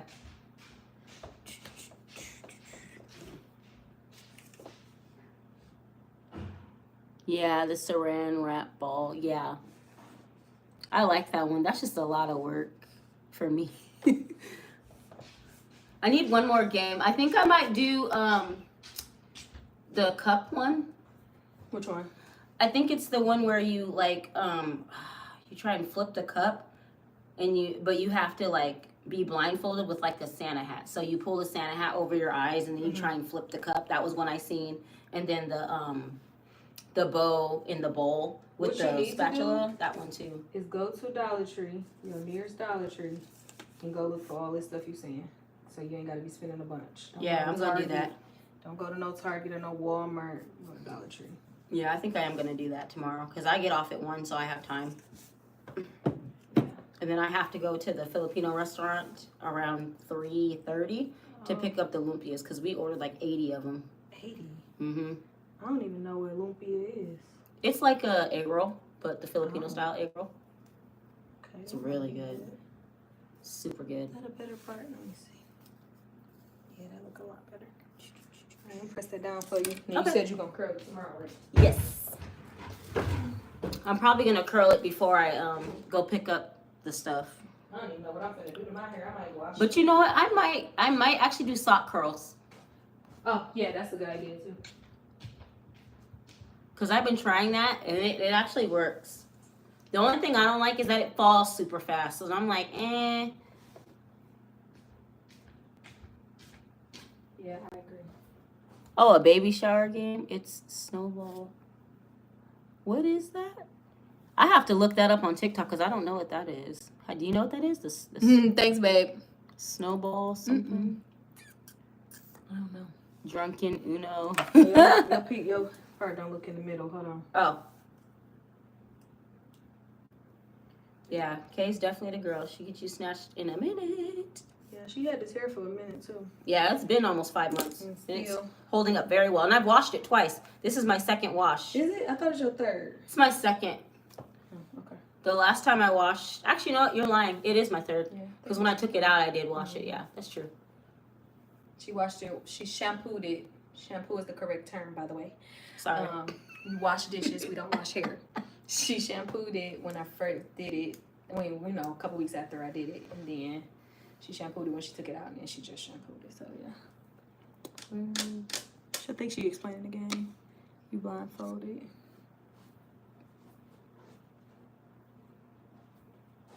On your, oh, that sounds kind of hard. I feel like that'd be cool though too. What is that? Because if it's hard, it says where you're blindfolded and have to get the cotton balls in the bowl on your head. Oh, you blindfolded. I know. I'm trying to imagine what that. Cotton balls. Oh, so you blindfolded. It's a bowl on your head, and then you try to get the cotton balls on the bowl. Oh, that is right? cool. That would be what we're hard. saying? Yeah, is that what you're? Yeah. That is a good That game. is a good game. That's Yeah. a good I'm about to hard actually one, too. look that up and then Right. go buy the silver. That's a good hard. That is a good one.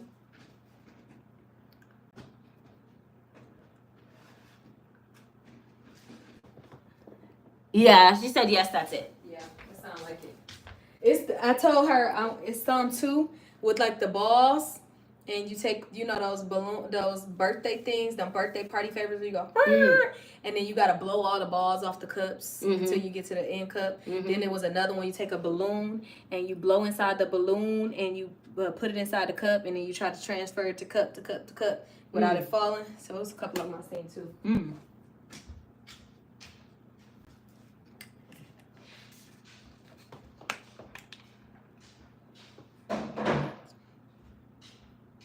Yeah.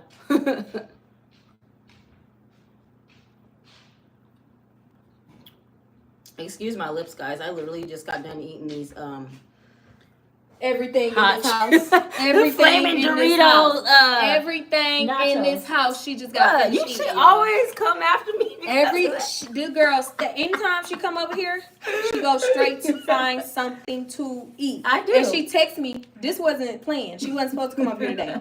I'm literally in the kitchen, chefing up my nachos, and she texts me, "Can I come over there so you can fix my hair tonight?" Oh, you text me because you know I'm cooking. I just have the sixth sense. I know my spirit be talking to me. I know. Literally. The Lord be telling me, Kay cooking, you need to go over there. All right, cool. You ain't got to tell me twice. I love to eat. Literally.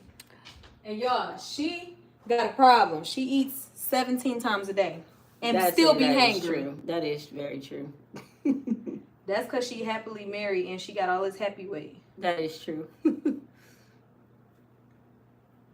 So, one thing she gonna do is eat. One thing you ain't gotta do is worry about her missing a meal, baby, because she missed none. I don't. You better cut it off here before Daddy start getting fat. Huh? You better cut it off before he start getting fat. You know he too short. He can't get fat while he that short. I He know. look like 4x4. He can't get fat. See, you okay? You a girl, and you got you could be thick with it. Yeah. Him, baby, no. David ain't got no buns or nothing. He gonna be looking crazy. Dude, I'm actually trying to drop it though. I need to. Seriously. Good night, Brenda girl. We love you. Let's collab and record them for our YouTube channel. What? Record what? Blessed and beautifully blended. Drunk Uno is a very fun game. We don't drink. Well, I don't drink, but can be dangerous if you play with alcohol. Literally, yeah. How do you do your eyebrows? Let me tell you, girl. Let me tell you what I do. This handy tool right here, and I go up under here, and then I just pluck. Literally what I do. Then I buy these from Walmart. I pull one of these out, and then I cut this end off right here, just one side, and then I pull it apart, and I put half of it at the top of my brow, and then I put the other half down here, and I snatch it off, and then I get another one and put it in my unibrow, and I snatch it off. And then for my eyebrows, I have like a little missing space like up in here on both sides. So then I take my handy dandy eyebrow pencil in dark brown, and then I just kind of fill it in right there, just right here. That's all where I got it. But I just reshaped my eyebrows. They used to be like thicker and stuff, and that's because I was like trying not to go in my arch too much or trying to do too much with my eyebrows. So, but I like them like this now, so I like them. So thank you for asking. I love a good tutorial. Where the wig starts and blends it all.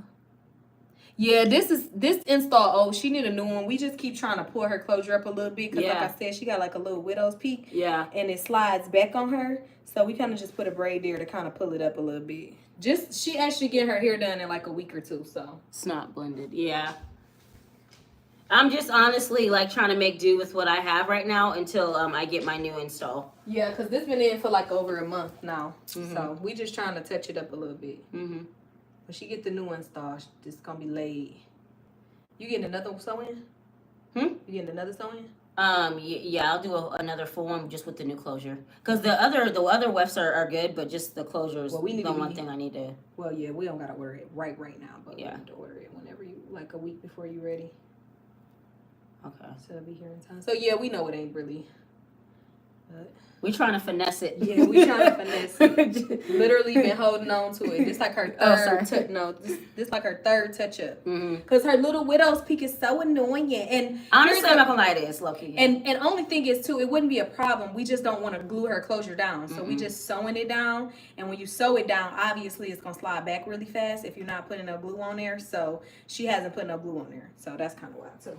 Yeah, I'm really new to the like wig and closure game because I used to do leave out and I don't do that anymore just because my real hair doesn't blend that well. And I don't know if she told y'all she's a gym trainer. She's a trainer at a gym. So another reason why she don't really do the glue because she end up working out and that junk sweating out and junk. So yeah, we just did it for the moment, honestly. But she supposed to get her hair done the beginning of January. It really was supposed to be the ending of this month. But yeah, that's true. We probably just going to do it January. It can last. We okay. We can still take it another couple weeks. Yeah, we can. All right, you good. Let's see. Got you. Look, she put her headband and hide it. Well, she don't really care, y'all. She ain't going to put no headband on. She don't care. She going to leave it like it is. She do not be caring. Ain't nothing I can do. When did you start doing hair? I started doing hair when I was 5. So my mom taught me how to braid, and I used to braid my brother's hair. And so that's when I first learned how to French braid. And I was cold with the French braids. Like I used to do like them Iverson braids and all of that stuff back then. And then I did my first sew-in when I was 12. My mom's hairstylist had she didn't even cancel on her. She had got her went to a new shop and her phone was off. So my mom was like, you just gonna have to do my sew-in. And I'm like, all right, whatever. So I did her sew-in, and then that was history. I started actually doing hair when I was like 14. I worked in my first salon as a what do you call that? Shampoo girl. And I see what you're talking about where I need to spray. You see how the closure balding? Yeah, so you're gonna need to spray. So you could order it the week before your next install. I'll just send you the money. Okay. Well, I mean, you know what that's what I meant anyway. Okay. Yeah, I started as a shampoo girl in a salon when I was 14. And honestly, that's where I kind of went on from there. And then I went to cosmetology school when I was 22, 3, something like that. Because I knew how to do hair really good, but I wanted to learn the healthiness of clients' hair. So I wanted to make sure that my clients only wasn't getting slayed, but them hair was growing inches under that slayage. Bye, babe. Okay. I'll see you tomorrow. I'll probably be there a little early because you know me. Oh, yeah, that's fine. Because I'm ready to go anyway. Yeah, and I'm come eat first before everybody else get there. Start trying to eat. Love you. Be careful. Let me know when you make it home. Okay, I will. Thank you. So, what was I saying? So, yeah, I went to cosmetology school because I wanted to learn the healthiness of hair. Because I was the best. I was the top stylist in cosmetology school because I already knew what I was doing. I didn't go there to get tips on how to do hair. I just went to get tips on how to grow hair. And so, yeah, I was the best one in the school. And you know what's funny, y'all? The owners of my school, they're like my friends now. Like, I still talk to them to this day. Like, when I went to Michigan, like, 2 years ago for my wedding, no, to go do my dress try on, I was driving the owner of my school car. Like, she was letting me borrow her car while I was there. And she had a brand new Range Rover that just came out that year. So, yeah, that's how I started doing hair. We been alive for a minute, y'all. We going. It say 100 minutes, I think. Let's see. Thank you. I like my eyebrows like this too. Thank you, girl. Girl, she's not. Oh yeah, I already said she ain't gonna put no dang headband on. She don't be caring. Have that color of your hair been your natural hair. Have that color of hair been your natural hair. I don't know what you're trying to say. Is you saying this my natural color? I don't know what you're trying to say. I used to be a shampoo girl in a barbershop. Such fun times. That was when I was 17. Yeah, girl. Hey, Lexus girl, you back? When I was the person that I was a shampoo girl for, worst experience working for. When I was a shampoo girl for her, it wasn't the worst experience. But I ended up working back in her shop before I got my license. And I went to work back in her shop. But I had a second job. And it was the most so here's the thing. I was never ready to go in the shop. I wanted to make sure my clientele was up and stuff before I went to a shop, because you got to pay booth rent and stuff like that.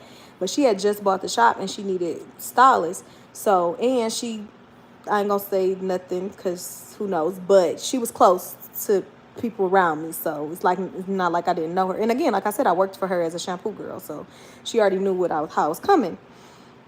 So, I didn't want to go to the shop, but she asked me to come, whatever. So I told her, like, I can't pay no booth rent right now because I don't got no clientele. Like, if you want me to come in here, I got to kind of build my clientele up first, because I was a house stylist at the time, doing friends and family, or nobody, nobody off the street for real, unless, like it was a verbal referral, like, yo, my cousin in my hair, or my cousin friend in my hair, like that. And so she like, okay. So got in there, probably worked there like a month. And I think after like a month, maybe two, I'll say maybe two, she told me I had to start paying booth rent, like $50. And I'm like, okay, cool, whatever. Because my clientele did start building up. So I'm like, all right, cool. And then it was like, she would say I can use certain stuff, like her blow dryer or something. And then would be just standing there looking at me stank or talking about me to people.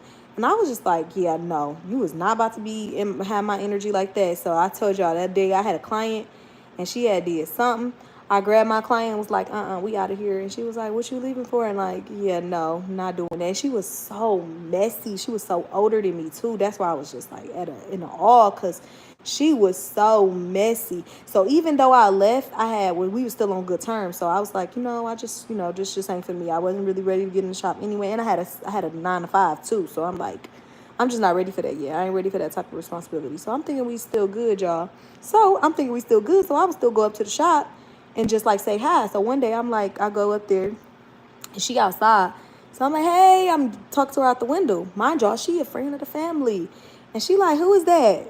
And one thing I can sense is a fake person from a mile away. And I can tell when you're trying to be funny or you just on some bull crap. So when she said, like, who is that? Like, girl, you know who I am. And I ain't really thinking nothing of it in that moment. I'm just like, okay, maybe she can't see me because of the sun or something. So I pull over, get out the car. I'm like, hey. And she like, hey, girl, whatever. So I go in the shop, y'all. And she's still outside. So one of the other girls that I knew had started working there after I left. And I ain't messy, so I didn't tell the other girl what happened. I just told her, I left. She like, what you doing in here? I'm like, what you mean? But she kept saying it in a way where it's like, what? Why you keep saying that? And she was just like, she said you wasn't allowed to come in here no more. What did I do? I'm like, oh, okay. I ain't know that. Me and my boyfriend at the time turned ourselves right around and walked out. And I walked right past her. And she was like, what's wrong with you? And I'm like, nothing, I'm good. She like, see, that's what I be talking about. Like, no, that's not what you be talking about. This is what I'll be talking about. And so I just kept walking, and after that, I never said nothing to her again. And she ended up blocking me on Facebook. So I ended up blocking her everywhere else. But yeah, that was just so messy. I just thought that was it. And I didn't even do nothing. Like, that's how people got to deal with their own demons and deal with their own issues. Because I ain't even disrespect her or nothing. Because what's tea? I wish I had a good friend. Oh, thank you, Shannon. You so sweet, girl. Color. What you saying about the color, Kai Bear? Are you asking, is this my natural? I don't know what you was trying to say.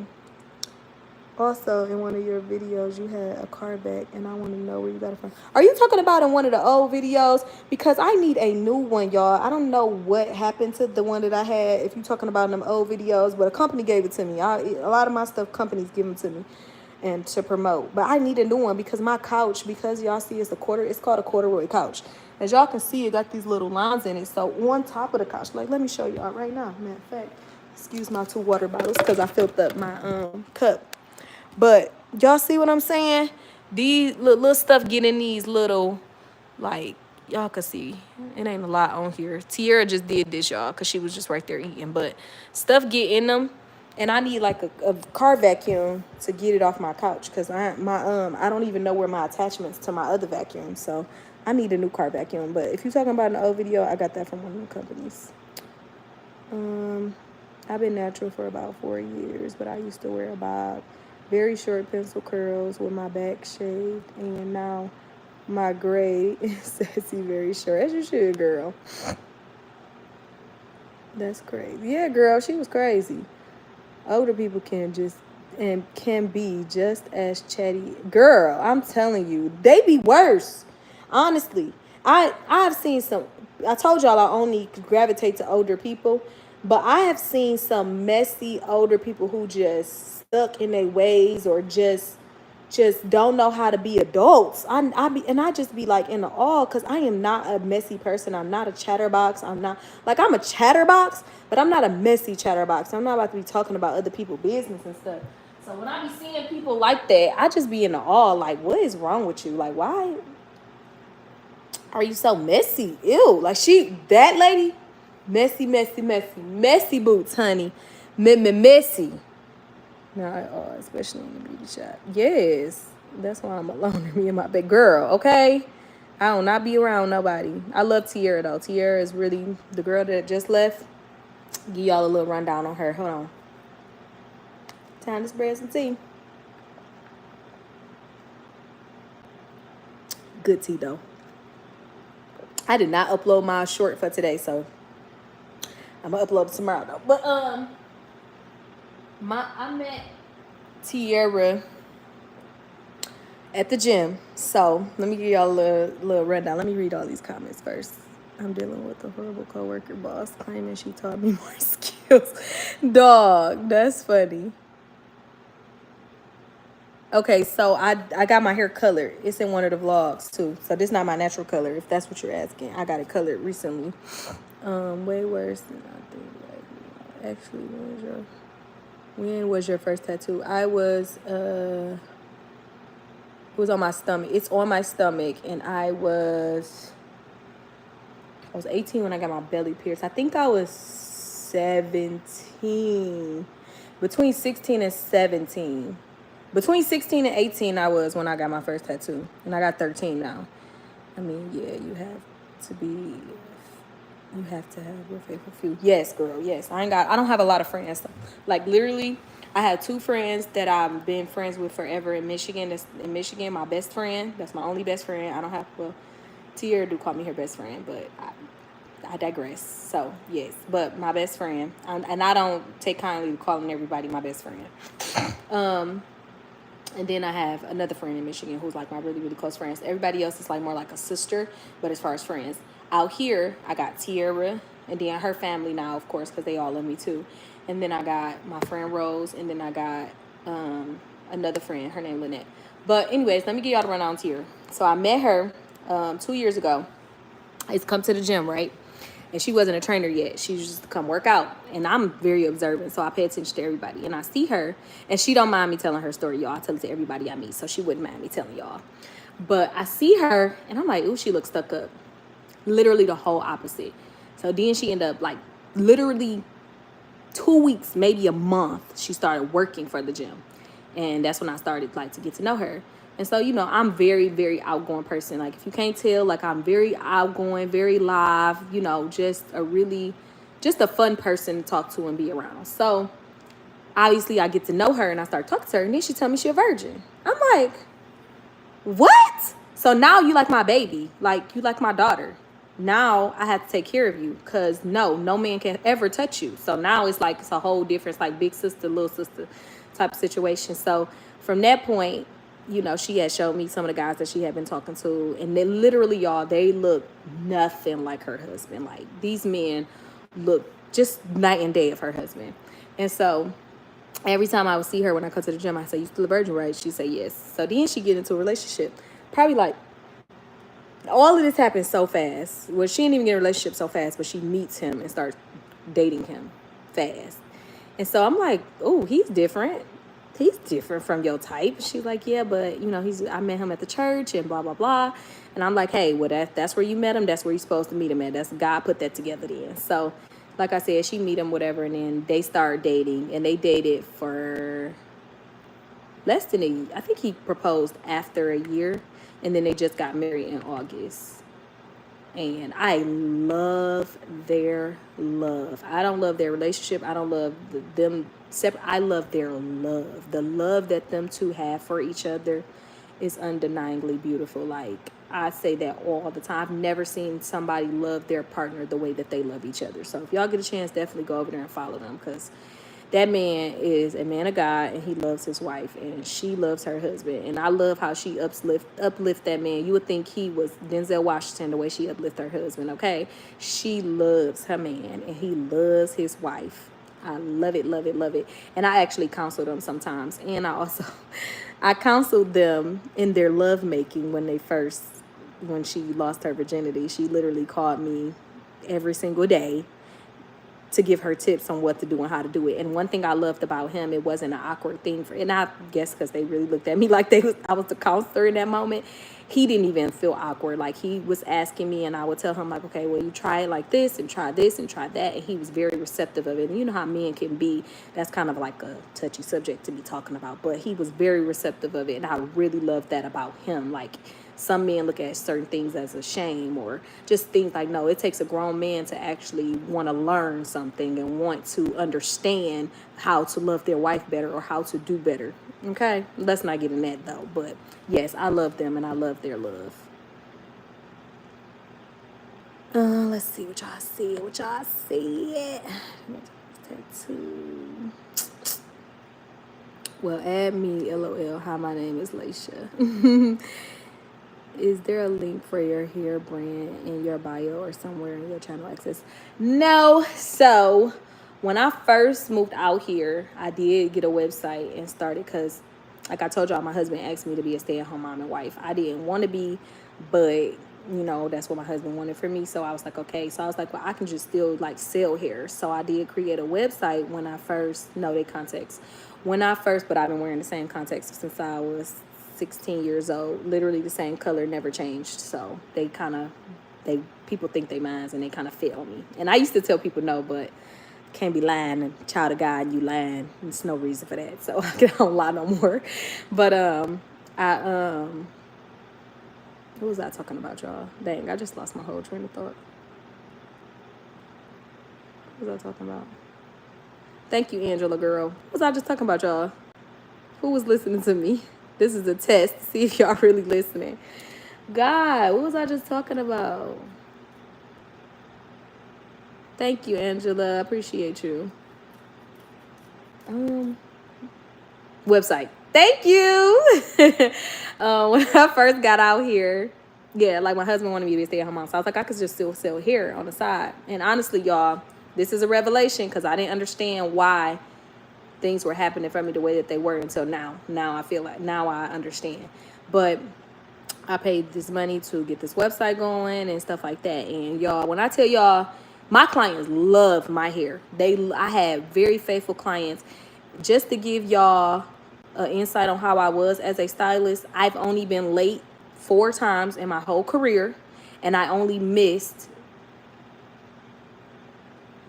Oh, my daughter just texted me and said, "Where are you, beautiful mommy? I don't see you." Oh, she's so cute.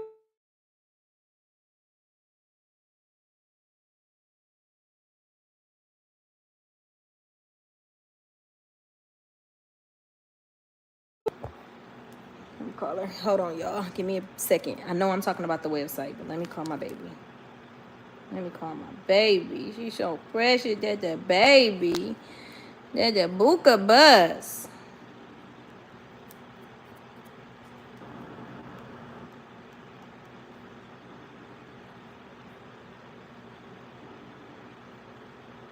Come on, answer the buka bus. I don't even hear it ringing. That's right now. Hey, would it be all low like that?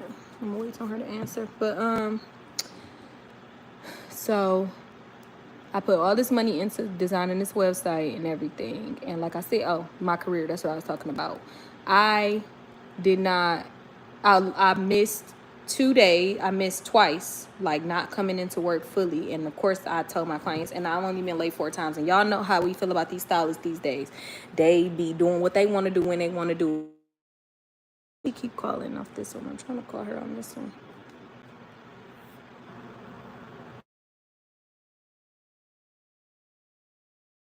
How the book of us?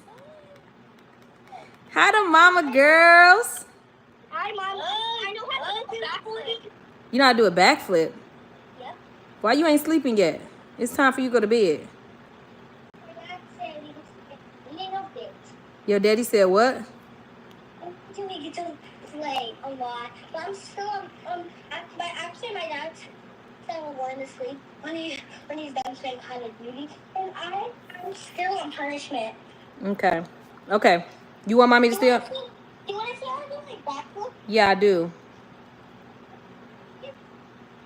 So yeah, y'all know how these stylists be and how we be talking about what they be doing. So just wanted to give y'all that because your girl was on her P's and Q's. So my clients loved me. I did their hair good. I didn't really have too many complaints. It's always gonna be somebody complain because everybody don't like the same stuff. So, you know, you're gonna have a few complaints. But anyways, my clients used to love me, y'all. And they loved my hair. So my clients will only buy my hair. So when they come get their hair done, they will always get my hair. Or my hair lasts for 3 years plus with proper maintenance. So my clients will be a year later still having the same hair. 2 years later having the same hair. I had a client had 3 years had the same hair. Anywho, I said because my hair is raw. It's like straight from off my scalp to yours. Was that cool? Yes, it was so cool. I saw you, baby. So You can't see me because I can't see you. you can't see me because I'm doing something. That's why. And I'm putting you on mute. So just go ahead and flip. I can see you though. Just go ahead and flip, okay? Okay, flipping. But you won't be able to hear me. So, yeah, they used to love my hair. But anyway, so I get out here back to the story because I just kind of I'm very talkative if you don't know, but I also like to give background. So when people ask questions, y'all don't really have to ask questions because I kind of already gave you the background. So that's why I do that. So you will probably notice me doing that a lot. My friend always talking about me doing that, but that's why I do that. So anywho, back to the story. I built this website and everything. As soon as I built the website, hardly any of my clients is lying hair. Like nobody is lying hair. So I'm just literally paying for this website. It's paying for itself. Like, because if I will only get like 2 or 3 orders out the year. No, probably not 2 or 3 orders. Probably like 7 or something orders out the year. And this is when I was pregnant with my second daughter. And I just didn't understand why. So from that point, I did try and start so many businesses while I was out here as a stay-at-home mom. I was like, I can just be trying to do something. Like I wanted to. In that time, I've never been without a job. I've never not worked in my life. So I wanted to help my husband provide financially. He didn't want me to, obviously. He felt like he was able to do it himself, which he was. But that's just not me to sit on my butt and not do nothing or not contribute in some type of way. Obviously, as a stay-at-home mom, you're contributing a lot. Yeah, I see it. You're obviously contributing a whole lot, which I realized after being a stay-at-home mom for some time. But in the beginning, it was like, I kind of want to bring in something financially.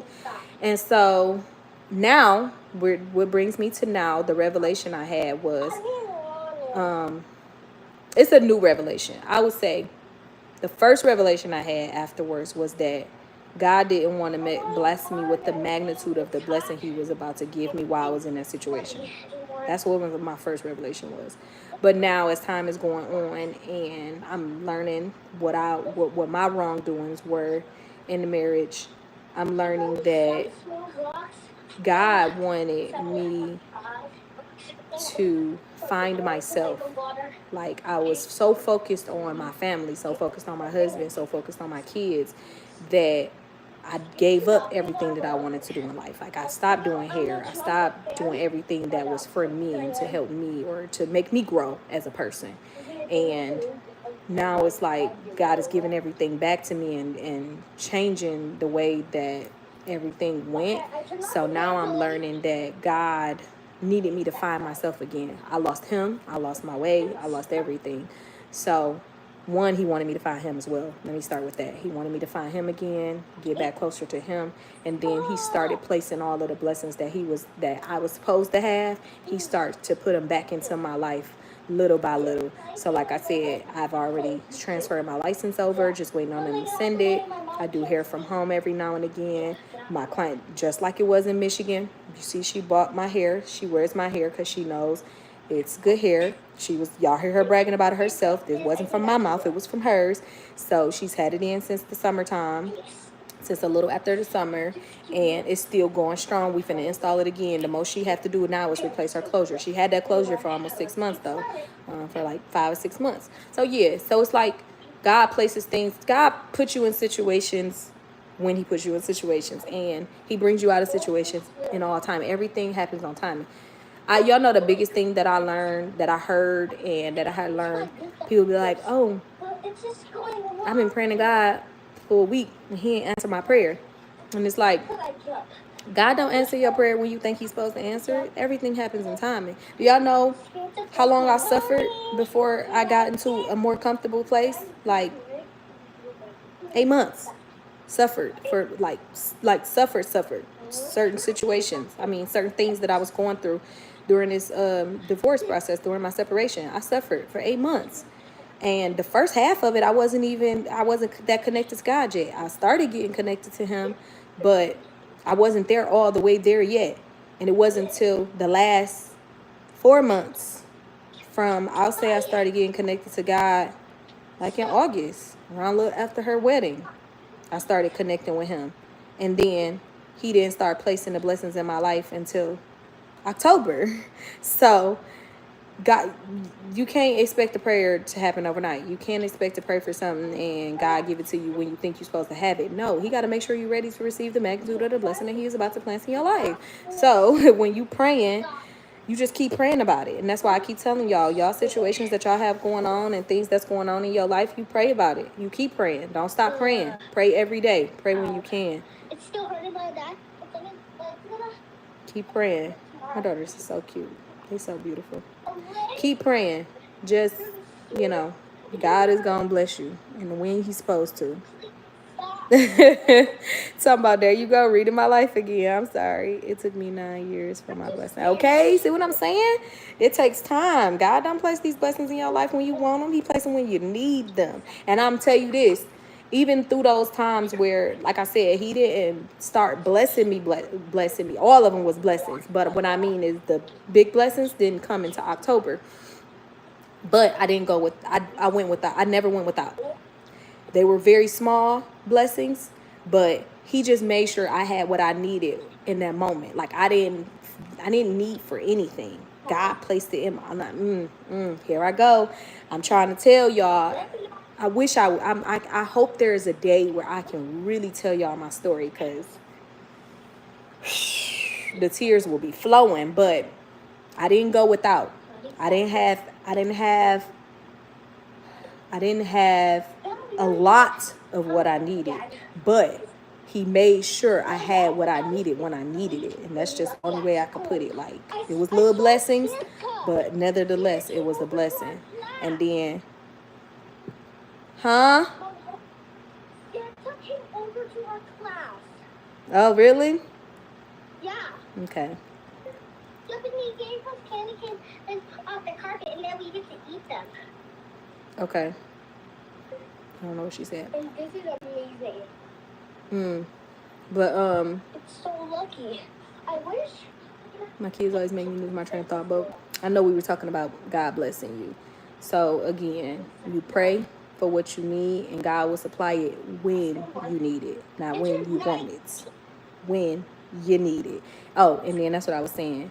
It wasn't until, like I said, October, he started placing bigger blessings in my life. So even now, I do wish I had more of certain things, but all I need is him. So it's like, prime example, I got a $300 Shein cart that I want to cash out so bad, but I'm not going to just make a financial decision like that. I do need new clothes. Don't get me wrong. It's very much needed. But at the same time, I need to be strategic in the decisions that I make. One, because I'm now living alone and I have to pay my own bills and different stuff like that. So I have to make sure that everything aligns. Like, even though, what do I need new clothes for? I need new clothes for me because I want to look good. But is that what God want me to have? Is that what God need me to have at this moment? Like, probably not. So it's not of importance. Like, honestly, God want me to sit in the house and relax and chill and think about how I can get closer to him right now. So what I need new clothes to do that for? God don't care. He said, come as you are. So honestly, that's why you got to make really smart decisions. Like, you have to do. I see you, baby. So that's why you got to be obedient, number one, and be mindful of what you're doing and how you're doing it and how you're moving. Because just as he giveth it, he can take it away if you're misusing it. There's a song that says, you can't hurry God, you just have to wait. Okay, you have to trust in him and give him time, no matter how long it takes. He's a God. You can't hurry. He'll be there. Don't worry. Yes, Jesus. May not come when you want, but he's right on time, as always. He's always on time. And that's the problem with a lot of people who don't have strong faith in him, because they feel like, oh, I'm supposed to just pray this once. Like, first of all, how he know you ain't playing him? He got to make sure you ain't playing him, that once you get what you asked for, you going to skate out. Because that's what a lot of people do. Once you get what you asked for, you stop praying and you stop, being faithful. And it's like, no. I need to make sure you're going to continue to be faithful. And God will put tests in front of you. He's put so many tests in front of me. And I do feel like I passed them. Very much so. I do feel like I passed them. But he will also give you tests. And I know my biggest, y'all know the biggest lesson that I learned in my journey with God was being kind. I can be a very not kind. I used to could be a very not kind person. And what I mean is, whatever energy you give me, baby, I am returning it. Return to sender, okay? And my tongue could be very lethal. I'm not gonna lie. I can be very, very lethal if I want to be. And I've learned that in my walk with God, it's so much easier to be nice for me. Like, I would rather be nice. Like, I do not want to go there with people. I don't want to be in that energy with people. One being is, like I told y'all, I hold a lot of people's secrets. Like, people confide in me and stuff. And I never have used people's secrets against them. Like, I've never said something to somebody that they told me in confidence and used it against them. I've never done that. But at the same time, I've done close to that. Because I know, like, keep on. Let me... And I'm so happy that God transformed me from that, being that type of person, because it's just not a person you want to be. And how can I expect people to be comfortable with me if I'm gonna use their weaknesses against them? Like, I love that God changed that part about me. Cussing, I did at one point didn't cuss, and then I started cussing. When I first moved out here, I was a sailor. Every cussing word, everything came out of my mouth was a cussing word.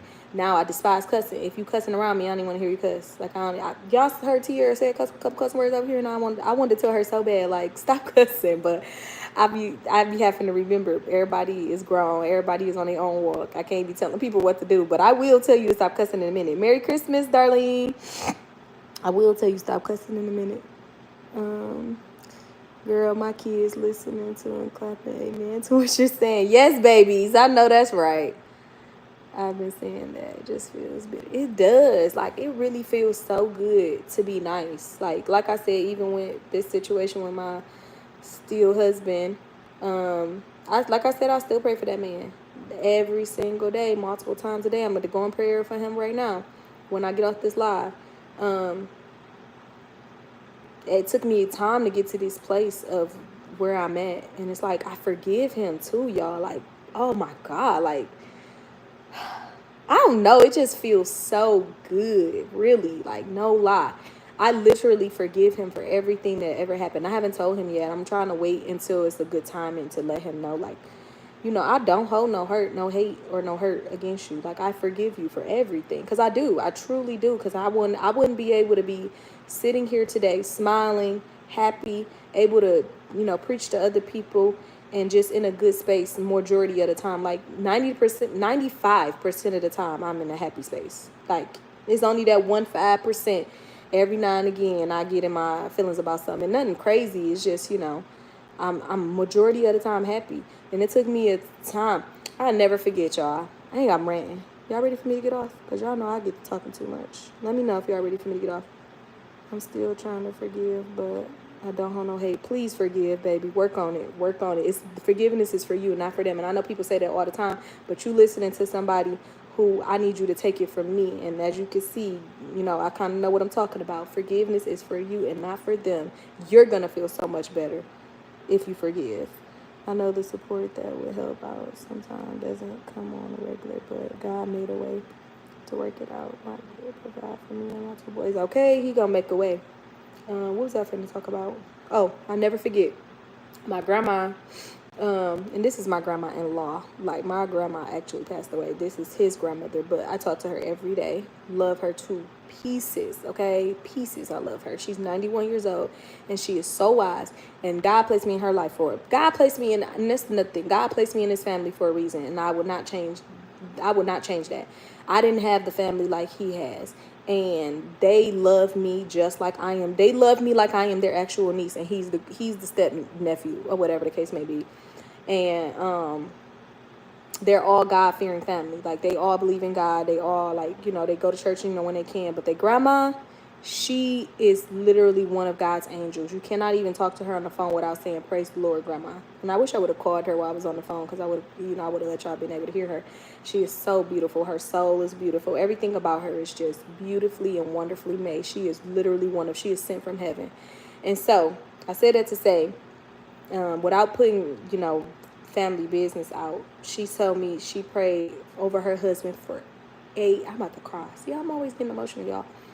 She prayed over her husband for 8 years for him to get saved. 8 years. Y'all heard what I said? I said 8 years. Let me do the math.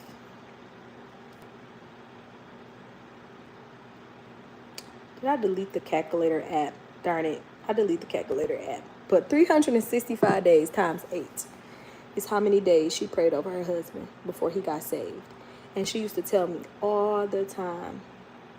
I remember her telling me and me not listening. I'm about to cry, y'all. I remember her telling me and me not listening. Her saying, "Okay, pray over that man. Pray about it. Pray about it." And I used to be like, prayer ain't gonna work. Like, I know prayer works. Don't get me wrong. But I honestly just didn't think it would fix my situation, if I'm being completely honest. Like, I didn't never think it would fix what I had going on in that moment. But she would tell me all the time, "Okay, pray about it. Pray over your husband. Pray over his shoes. Pray over his side of the bed. Pray over the car. Pray over this." Like, she would say that all the time. And I wish I had listened then, because I probably wouldn't be in the situation that I am in now. So she said she prayed over her husband 8 years before he got saved. And when he got saved, he came back better than ever. So if you still married and y'all working on it, pray over your husband. Holding on to hate just makes you feel so heavy. It does. It does. I had to forgive so much stuff, y'all. Just like you're live, I'm always watching your vlogs, and your daughters are beautiful. Love how you love on them. Thank you so much. That's my favorite compliment. Anytime somebody compliment me as a mother, that's the ultimate goal in life, is to be a great mother. Child of God first, and then a great mother. He already know the real versus the fake, but he's still a faithful and merciful and graceful God. Amen. That's right, Sasha. 2,920 days. Thank you, Angela, because my calculator was gone. But, yeah. The best advice that I could ever give somebody when they're going through something is prayer.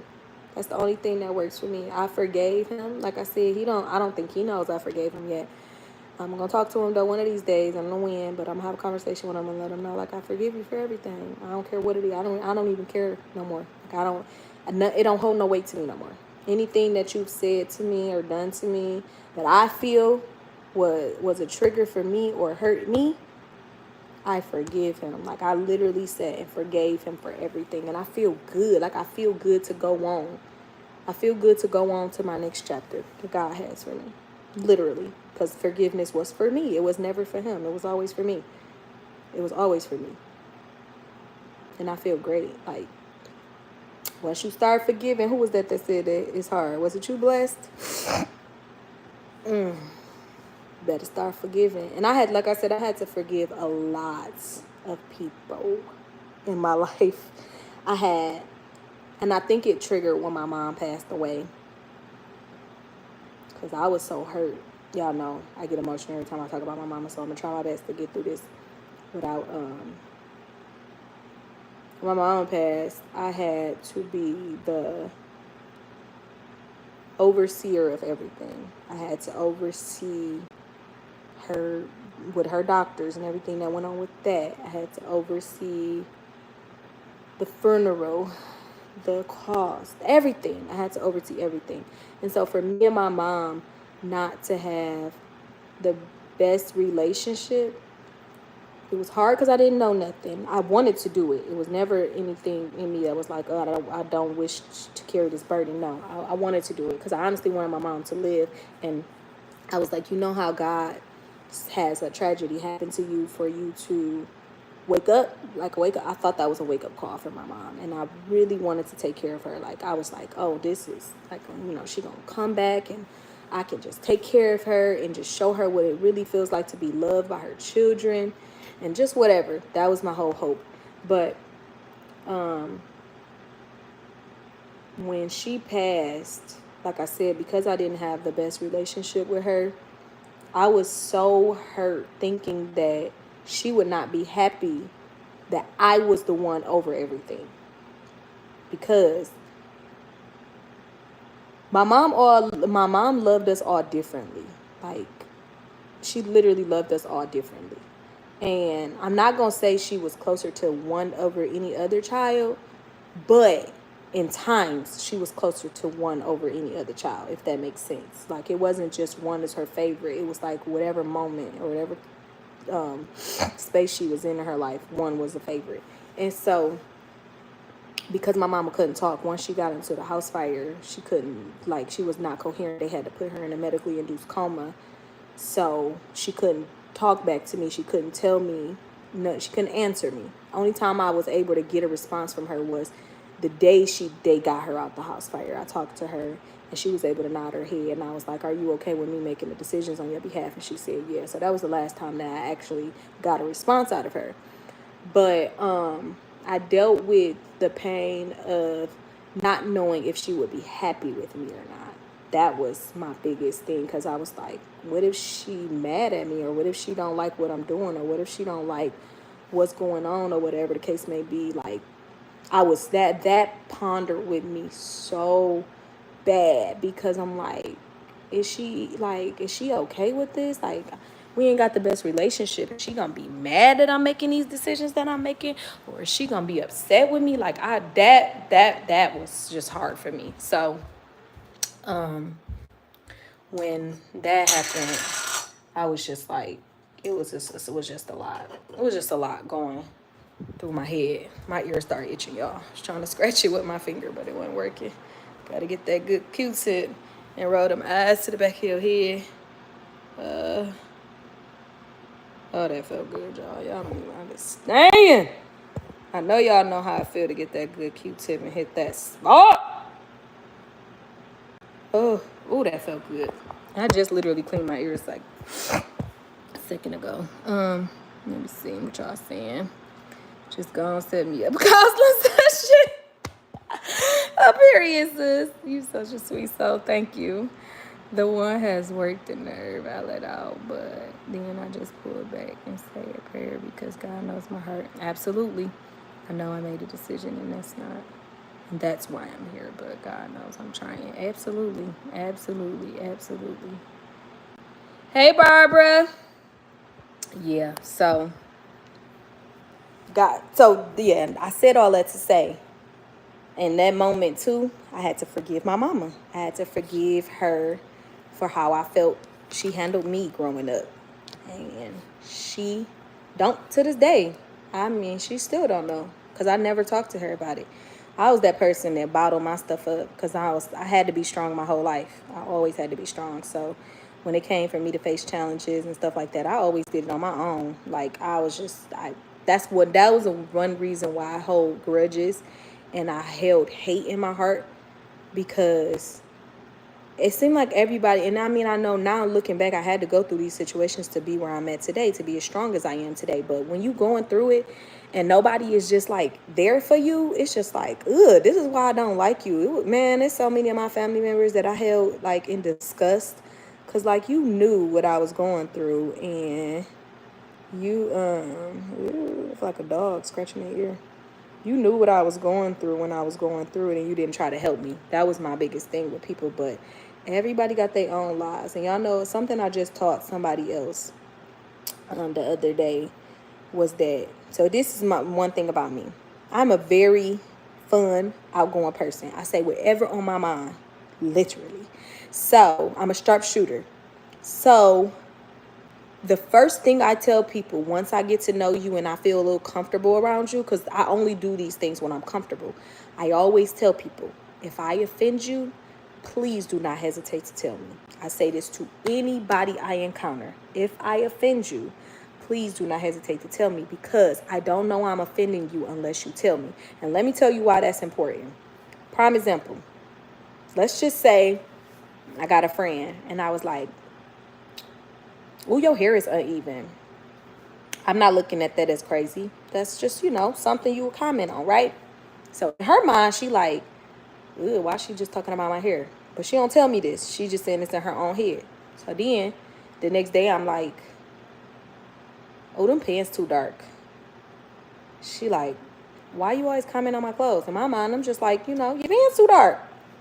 That's two things, right? And we keep going through this cycle. Now, she's never told me that I offended her the very first time.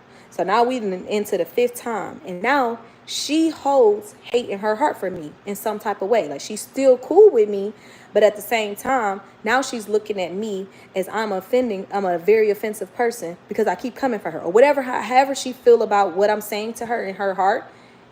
Now, that's the way she looks at me. And that's how she kind of feels about me. So now we have a disconnection in our friendship because I'm offending you, but I don't know I'm offending you because I keep doing it, and then you're not telling me. This is why it's so important to talk to people and tell people how you feel. And I know this too well because I've been offended so much in my lifetime where it's like I would say somebody would do something to me, I won't address it. Because I used to, in the way I was, I thought nobody cared. That was my thinking. It's like, why would I tell you this if you probably ain't going to care anyway? Or why would I tell you this if nothing going to change? That's how I thought about it. Because of my past trauma, whereas when I did say something, when I did try to speak out younger, nobody listened to me, or they acted as if it didn't matter. So as time grew on, when people offend me, you're just cut off. Like, I'm not even about to give you no second chance to hurt me. You're not going to hurt me twice. So I had a big thing with grudges and cutting people off, baby. When I tell you the cutoff game is strong, it's strong. And it still is to a certain extent. Like, I know who to cut off and who not to cut off. Like, I'd give people chances a little more now than I did before then. But I would cut you off immediately. And then if it's somebody that I like have to have a relationship with, like a family member, it's just a big grudge holding. When I tell y'all my family been blocked so many times, and then years later they apologize and get unblocked, that's the only way. Because baby, if you don't acknowledge what you did to me, you're not getting unblocked. But like I said, if you don't tell somebody they offended you, how would they know? You know why? Because everybody ain't you. And just because you was offended by what they said don't mean they would have been offended. Because people look at things. Have you ever heard somebody saying, this is in a relationship too, have you ever heard somebody be like, well, I ain't know that offended you. I mean, I wouldn't have cared if you said that to me. Yeah, because you ain't me, my nigga. I'm offended because that offends me. And it's not about you. It's about what you did to that person. That's another thing. Stop thinking selfishly. It's not about what like what, how you feel about it. It's about how you made me feel. Acknowledge how you made me feel, because just because it didn't hurt you don't mean it don't hurt me. So y'all got to keep that in mind as well. Even when I'm talking about your these divorcing your partner and things like that, you got to take into accountability what you did too. It's not just about how you made them feel. It's about how they made you feel. It's about how you made them feel too, because it's things you could have done differently or said differently. Let me go back up. Let's see. I'm glad I found your page. You are not alone. I don't know what happened between you and your ex-husband. He's still my husband, unfortunately. Let me not say that, because God probably wanted him to still be my husband. He's still my husband, and made me realize that I made the best decision to leave my husband years ago. Hey, you did what was best for you, honey. My aunt taught me to write it out if I can't speak it out. That is very good, because that's the first thing they say is journaling situations. It helps, which does help, because you can't talk to everyone, or you don't want to put your stuff out there on everyone. Yeah, I agree. Writing it down is always the best way. Ma'am, I'm about to cry. You helping me and my kids. I also have my niece whose mom passed away. I'm so sorry to hear that. Sorry for your loss, baby. She says you almost had her crying. Oh, I'm so sorry. I'm sorry, but then I'm hoping it's a happy cry, that I'm touching you in some type of way. No one is a mind reader. Exactly. And that's a lot of things that sometimes I expected my husband to know, like, so you don't know you just hurt my feelings? And I was looking at old messages the other day, and I had to tell him, like, because for him, he'll get over a situation quick, and it won't bother him. It won't linger for him. But for me, it was different. Like, again, I already said that I have trauma, whereas people don't acknowledge how I feel. And I had to say to him, like, I understand that you get over stuff quickly and you can move on from it. But for me, I get disconnected from you in every way. It don't be just like a little situation for me. Like, now I'm disconnected from you emotionally, sexually, physically. Like, I don't want to be bothered with you at all. So I'm like, you have to acknowledge my feelings. Like, even if you don't feel like you did nothing wrong, it ain't really for you. You have to acknowledge it for me if you want to make sure our covenant is still intact and we still good. Like, people got to learn how to be married, honey. We'll get comfortable with you. We need to meet up. You truly are a jewel. Thank you so much, my love. Yes, communication. Gotta speak up. Plus, nowadays, people are more offended. Yeah, you ain't gotta tell me. Yes, they are. Yes, they are hypersensitive now. Yes. I'm going to tell y'all a story about my friend. You better preach. I'm going to cut off the stage. Some people with thin skin also. This is my first time seeing you on here.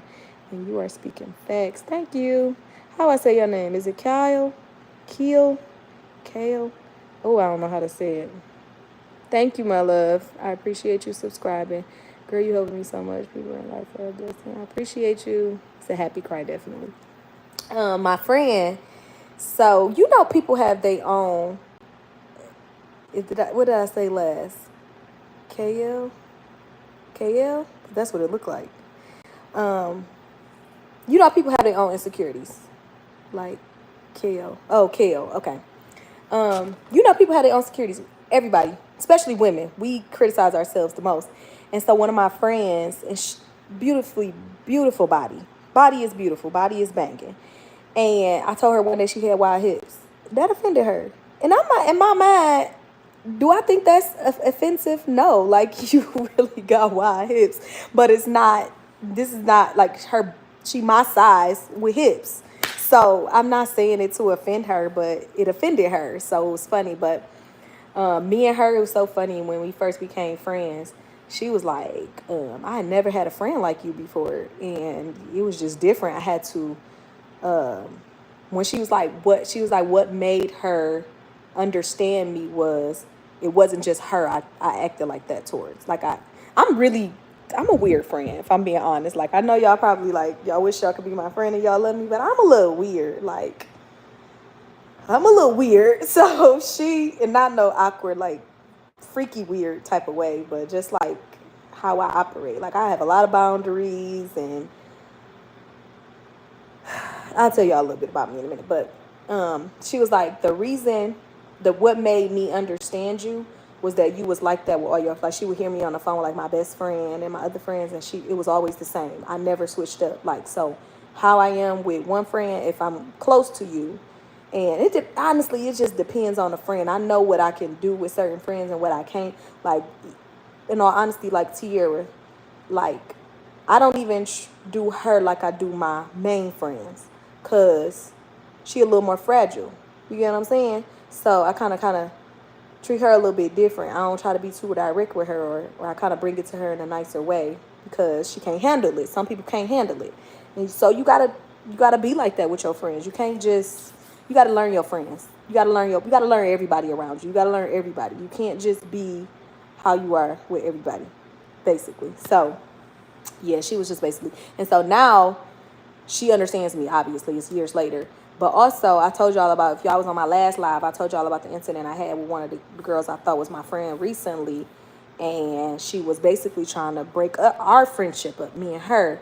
And I told y'all, she was like, she cried and everything. And she was just like, I love you so much and I appreciate you. I want to cry because I love when people appreciate me. I love that. And she was just like, I love you so much and I appreciate you not basically not wanting to be my friend no more over this situation, because this could have ruined our friendship. And it's like, girl, I know your heart. And that's the thing. When you know a person, nobody can change your opinion on them. Learn your people. Learn the people you around. Learn your friends. Learn your family. Learn your kids. Because nobody can change your opinion about them. Even like when I was just talking to my daughter do not lie. Y'all hear me? But recently, twice, she have said lies. And I'm like, that's why I asked her twice, like, Gavea, did you lie? And she said, actually, I did, Mom.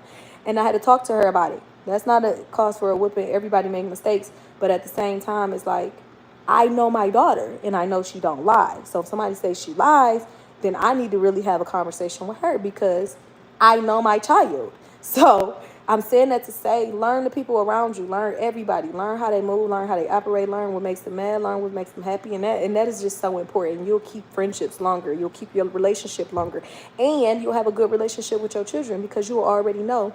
And like, you ever been in school and you get in trouble or something, and the teacher really is lying on you, and then your mama beat your butt because they believe in the teacher over you, but that's because your mama didn't learn her child. You know what I'm saying? Learn your peepers. Learn your peepers. Let's see what y'all said.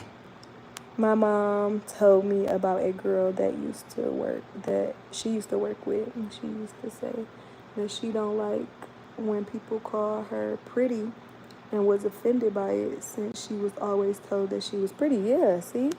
That's childhood trauma. Let me tell y'all one of my childhood traumas, too. I'd rather have a friend that's completely honest, exactly, than to have one that don't speak up. Agreed, 100%. Please tell me I'm not that friend. Like, tell me anything. Because, like I said, I'm a empath. So if I hurt you, it's going to bother me that I hurt you. I'm weird, so I'm glad God connected me to people that I'm okay, because, baby, I am weird. I'm weird. Yes. I mean, what she would get touched, so she didn't receive it until she actually dealt with it through therapy. Yep. Yes. Sasha, that's kind of what I'm saying. Hello, Joseph. God made you wonderfully and beautifully made. Don't let anyone else take you from you. Keep praying on your love. I agree. What I missed in the last 10 minutes, my husband called. Period. Answer for your man. What she missed, y'all? What was he talking about? Learning your people. Learning people, basically. Learning the people around you, the people in your circle. Just learning triggers and learning how to be a better person, and then ultimately it'll transfer over into you being a better friend and a better partner and a better everything. Like, just learning people, and that's my area of life these days, and that's what God is teaching me. Like, in order to be a better you got to be a better person for everybody else, because that's what He sent us down here to do, is to be better people. He ain't sent us down here to be no spirits of the devil. But what else? Oh, I was gonna tell y'all one of my childhood traumas. My brother. Y'all know when I was younger, I always thought that I would never have a boyfriend, and it's because of my brother. He used to tell me I'm ugly all the time, every chance he got. I was ugly and I had a big forehead. So, growing up, because I'm telling you, make sure y'all be careful of how y'all talk to y'all children. Let me just say that, because my brother is the reason that I was very insecure.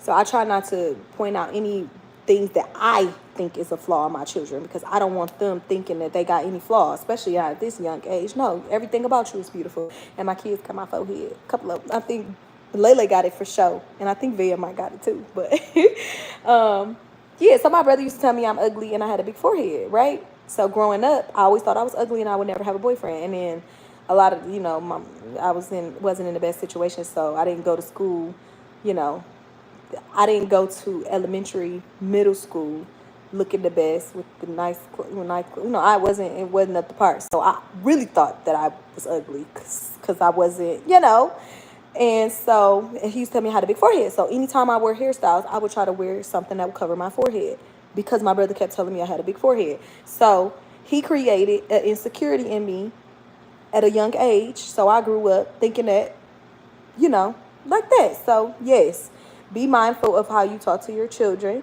Don't be telling them they got big feet. And it'd be the smallest things. Don't be saying they got big feet. Don't be saying you got a wide toenail.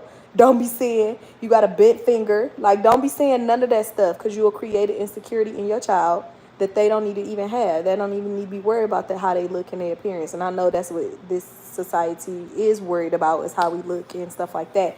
But I try to make sure that they know they are beautiful. My little Lele, she has seborrheic dermatitis, and she has just seborrheic dermatitis.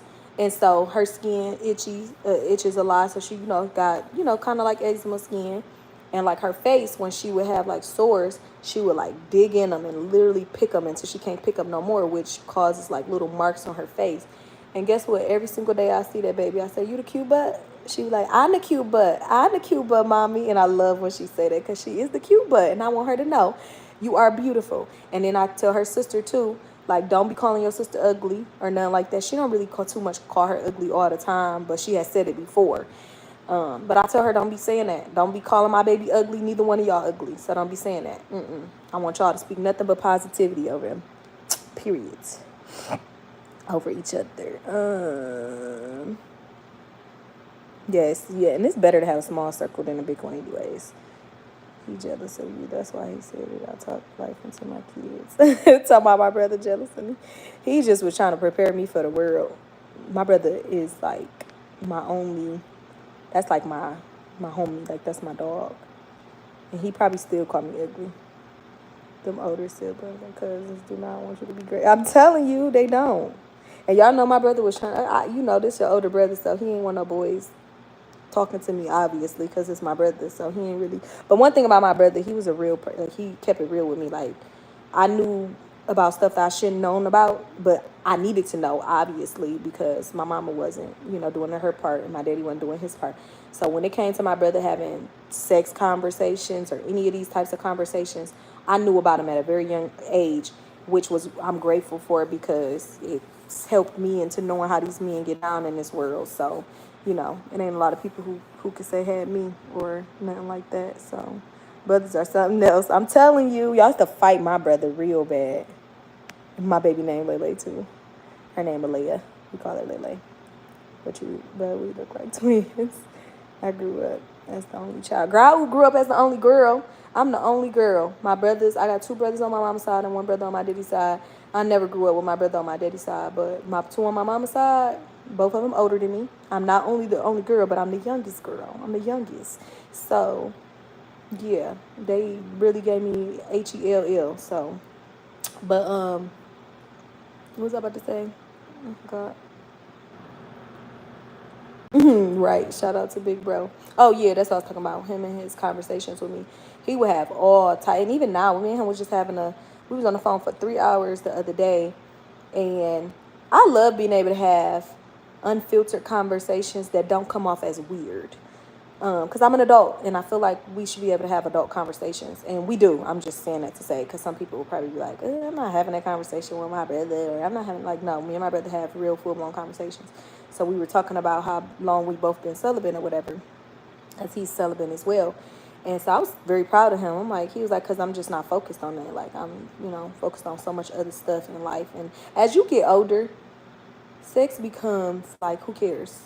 Like, who really cares about sex when you become older? Like, I mean, obviously, when I was married, well, I'm still married, but obviously when we were not separated, it was different. But who care to slide in somebody's drawers? Like, no, I do not care to be up under nobody. Like, and please keep your soul ties away from me. No, But, yeah, he used to have all these types of conversations with me, and glad he did, because like I said, I was prepared for the world very early on. So, because if I left it up to my mama, who knows? Who had a time with me? Who? Yeah, see, she's talking about they ain't play. I know that's right, but I don't know. I just love having these conversations. And back to how I said I was weird. Let me tell you how I'm weird. My mama was a touchy-feely mama. So, like, she touch your butt, she touch you. Oh, yeah. Yeah, she touchy-feely, right? So I inherited that from my mama, and my kids inherited it from me. So, like, I touch my kids' butt, or I touch my man butt, or I'll try to touch my brother butt, but he never liked it. He never would let me. But here's how I'm weird. I don't like people touching me. Like, I could touch you all day. I touch my friends. Do not touch me back. Don't touch me back. I do not like to be touched. Like, I don't like nobody touching me if it's not my man. Like, you know how you go to the clubs this is back in the day, obviously. I ain't been to no clubs in a long time. But when you go to the club and the man, like, try to grab your arm or try to dance on you, don't touch me. That pisses me off more than anything. I do not like to be touched if it ain't by my man. Do not put your hands on me.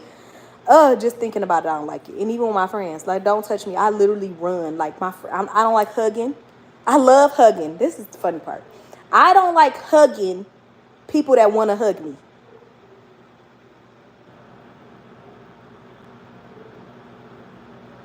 I know. It's weird. Like, if you want to hug me, I don't want to hug you. I want to hug you if you don't want to. I even sound retarded saying this. So, like, my friend that I was saying with the wide hips, she always want to give me a hug before she leave. And I don't want to hug her because she want to hug me. But let's just say she don't want to hug me and she just minding her own business. I want to give you a hug. Let's hug. I'm so annoying, y'all. Like, I just don't get it. Yes. Like, yes. I don't know. It's so weird. Like, I'm so weird. I'm a weirdo for real. I don't know what it is. But that junk be so funny. Like, I don't like hugging people. I don't like hugging men. Like, unless, like, you like my bro for real. Like, you like my bro. Like, and I know you ain't on no weird junk. They on their hand, I'm telling you. Look like you got them hands. I mean, I used to. I don't know. Nah, God saved me from the way I used to be. But I ain't had no fight in a long time. I ain't had no fights as an adult. I ain't had no fights as an adult. I ain't had a fight since high school. And I always said that if I had a fight with somebody, I would probably kill them from all of the trauma that I had. Not now, but prior to the career that before I started working with God, baby, I probably would be in jail. So that's probably why God never put me in those situations. Because as much trauma as I had, baby, I was ready to let it off.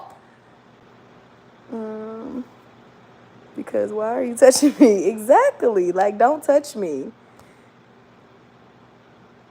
Exactly. See what I'm saying? You get it. That's exactly what I'm saying. Yes, thank you. Like, don't touch me. Now, if I want to touch you, you let me touch you. You don't say nothing. You don't say nothing. It's so funny. I wish y'all could see me in action because my friends be like, girl. And so when you push me away, it makes me want to do it more. So, like, if my friend be like, no, stop, don't touch me.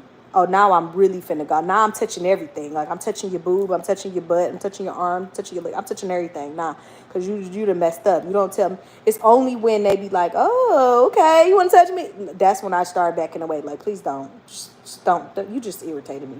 So, like, a friend that I was just talking about that's here, when she started drinking, she get real touchy-feely. Like, she want to lay, let me tell y'all, she want to lay on my leg. Not no gay junk. Obviously, nothing like that.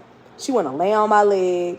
She want to play in my hair. She want to laugh and lean on me and try to pinch my boot. Like, when I tell y'all I don't even want to be sitting in her vicinity when she been drinking, don't touch me. What is you doing? I be so irritated with her. Like, no.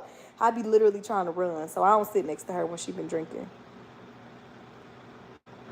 Talking about God. Thank God for deliverance. I'm telling you. Because I don't want to do no wrong. I don't want to hurt nobody.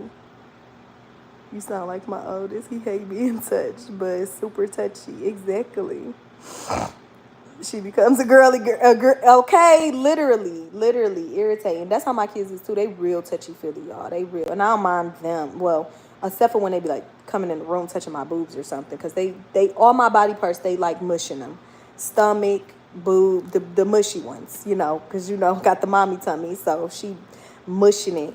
And they just love touching me. And I just be like, can you stop touching me? Why are you touching me? I don't mind them touching me, though. They little hands don't really bother me unless they touching my boob or something. I don't like that. Because y'all know after you breastfeed for so many years, let me have my boobs. Do not touch them. I breastfed both of them one of them for a year, one of them for 10 months. And that's only because I couldn't breastfeed her because of her allergies. So I had to stop breastfeeding her earlier, else I would have breastfed her for a year or two. But don't touch me. Don't touch me. Go away. I don't like being touched.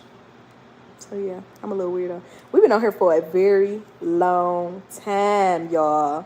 I was supposed to call somebody back and everything, and y'all got me on this live all this time, just on here chitter-chatting. Y'all ain't yet. Half of y'all been on here the whole dang on live. Why y'all ain't sleep? What time is it where y'all at? It's 9:17 here, and I could remember vividly, not verbally, I could remember vividly saying, it's 6-something over here. We've been on this live for more than 3 hours. Breastfeeding, yes. So my first daughter, I had a C-section with her. And dang, it's late. Y'all ain't sleepy? My first daughter, I had a C-section with her. And when I first, I actually had to ask, well, I didn't have to. I asked to stay in the hospital an extra day so that they could get her to latch on. Because for the first, day or two, she wouldn't latch on. I'm a little sleepy, but it's been such a good life. Thank you, Sasha, girl. Period. I love y'all too, Shannon. And she said, I'm at work. How you on live at work, girl? You got your headphones in or something? But, so yeah, she wouldn't latch on the first day or two. She wouldn't latch on. So I had to have a lactation coach come in. And y'all, so y'all, I don't know if y'all know, I got a breast reduction in 2022. 2022, I got a breast reduction. I had some monsters, okay? My boobs been big since I was younger. When I was 8 years old, my mama, talking about mind your business. My mama, thanks y'all. My mama took me to the doctor because I had one boob bigger than the other. They was teasing me in school. Look at me. See, I always got to give y'all a backstory. I told y'all that's one thing about me. I got to give you a backstory so y'all don't ask questions. But they was teasing me in school because one of my boobs was bigger than the other, and they used to think I had tissue on my boobs. I didn't. So I used to tell my mama, take me to the doctor because something wrong with these titties. Long story short, that's just how they grow. Sometimes one might grow faster than the other one. So boom. So I had big titties. That's what I said that to say. I had big boobs. I had started growing boobs at 8. And why am I saying that word? Ooh, I'm sorry, God. Boobs. I had big breasts since I was 8. And so, time go on, after I had my kid, baby, them boobs was humongous. You can't even tell I got boobs now. Sitting here, I could literally sit my boob over here. My mom had a breast reduction too when she was 18. I didn't get mine until I was 29. Yeah, 29. Literally could sit my boob over here. So when she finally latched on, baby, I was like a milk machine. Okay, the milk was milk. I literally just seen a memory pop up on Facebook where I had so much milk the first day I came home. Like, so I was pumping and breastfeeding. I even got this picture, y'all. My boobs are sitting all the way out here. I got her with her little bitty tiny head, smaller than my boob, holding her while I'm breastfeeding and milking the other one, y'all. My man, I had some boobies on me. So, like I said, I breastfed her for a year. I did both, and I saved up a lot of milk because I wanted to, when I stopped, I ain't stopped till she was 1 though, but I still did feed her breast milk that I had in the freezer, and I froze it. So I would say with your milk supply, when you breastfeeding, anytime you pumping, you're gonna produce more milk versus just them drinking, because your boobs send a signal to your brain to produce more because you're pumping. When you're pumping, it's telling your brain like, oh, baby needs more, this is not enough. So now your boobs are going to generate more milk and more milk. So if you're just strictly breastfeeding, the only amount that your child eats in the sitting, that's what you're going to produce. So that just depends on you, on if you want to breastfeed and do bottle. I did both so that, because I was still working at the time when I had my first daughter. So once I went to work, I wanted to make sure I had enough milk for the day for whoever was feeding her. So yeah. So yeah, if you want to breastfeed and pump, you just know you're gonna be getting a bigger supply. Second daughter, same thing. I did both, but I mean, nobody fed her but me. So I kind of breastfed a little more than I did both, but I did do both. And with her, she had allergies real bad. She had, like, she's allergic to like chicken, eggs, wheat, soy, cow's milk, cheese, dairy. Like, she has a long list of allergies. So with her, I didn't get to breastfeed as long. And the only reason that I even did stop was because we just couldn't understand why her body was reacting the way that it was. So the doctor didn't want me to stop breastfeeding because obviously breast milk is better, but then at the same time it was like we didn't know what was wrong, and it had to be from me, and it was because of what I was eating. I was eating all of the things that I just said she couldn't eat: chicken, eggs, wheat, soy. So I had to stop with her a little early, and then once I stopped, and then she couldn't get an allergy test. You can't get an allergy test done until you're 1 year old. So she didn't get an allergy test done until she was 1, and then that's when I found out she was allergic to all that stuff. So yeah, with her, yeah, I had to stop early. Where you work at? I don't know. So I got a cousin who got a breast reduction before she had children. She was able to breastfeed, but her supply wasn't as good as it would have been prior to her breast reduction. So I'm a little nervous to see, like, if I was to ever have another child, like if it was with my husband, we wouldn't have no more kids because he got snipped. So yeah, we done having kids, and I was okay with that. I got my 2, I'm good. But if I was to have another one, I don't know if I would or not breastfeed, because I always feel like, don't get your body done until you're done having kids. Period. And that's why I got my breast reduction. He got snipped, I got my breast reduction, because what is the point of going through the surgery if you gonna go and revert the surgery? I just never understood it. And I don't plan on getting no body parts done. I don't plan on getting no BBLs, no boobies, no nothing. No. One thing I will want to get is lipo, but I don't need it no more because I lost so much weight and now my stomach is flat like I want it. So I just got to maintain the flatness. But that was one thing I probably would have done to my body. Can't even sit here and lie. But like, I wouldn't get no BBLs or nothing like that. But I also believe, like, if you is gonna like get a breast reduction or something like that, do it after you done having kids. Don't be doing that and then going and having another baby and now your booby. Like, what was the point? Like, what was the point of you messing up the surgery? I know that's right. Speaking into existence, honey. Take the notes, and I'll be able to remind you on the notes too. I don't know, but everybody different too. Like, I was just a milking mama. Everybody supply gonna be different. Everybody ain't gonna be the same way too. So you gotta take that into accountability. Girl, listen, no Cardi B slander over here. I know you ain't slandering her, but let me just say, I love Cardi B. I tell my best friend, Cardi B is my best friend over you. Love me some Cardi B. Do I agree with what she is doing? No. But let me tell y'all why I love Cardi B. It's not her music. It ain't nothing. It ain't even that. I mean, I like some of her music, but I love Cardi B for her realness. I love a real chick. And one thing about it, if whatever Cardi B did, she gonna tell you she did it. She ain't finna sugarcoat it. She gonna tell you like it T.I. is, and she gonna be a sharpshooter and get straight to the point. So that's what I love about Cardi B. But yes, why would she do that? I'm really upset with her with that, but that's my girl, so I'ma stand. That's mine, and I'm gonna stick beside her. That's how I feel about Cardi B. That's mine, and I'm gonna stick beside her. It's so funny. Let me tell y'all something. This is how much I love Cardi B. This is how I know that's like my girl, my homie, because why we go through the same things at the same time, literally. So when she first got pregnant with Culture, I was pregnant with my daughter, and she met Offset the same year I met my husband. So literally, we was doing the same thing. I kept my pregnancy hid from the world until I was 5 months, my second pregnancy. And remember, she kept her pregnancy hid with Culture for a long time too, until she came out on the Saturday Night Live show, and then she finally showed that she was pregnant. Now she is in the middle of divorcing Offset, and I am in the middle of divorcing my husband. Is we not the same people? I mean, I loved her already prior to this, but like, how are we living the same lives? And she was just on live, and y'all know, I don't know if y'all seen, she posted some messages from Offset, basically asking can he sleep with her or whatever.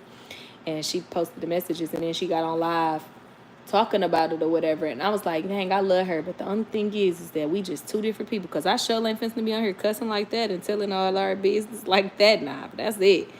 I ain't finna do all that, nah.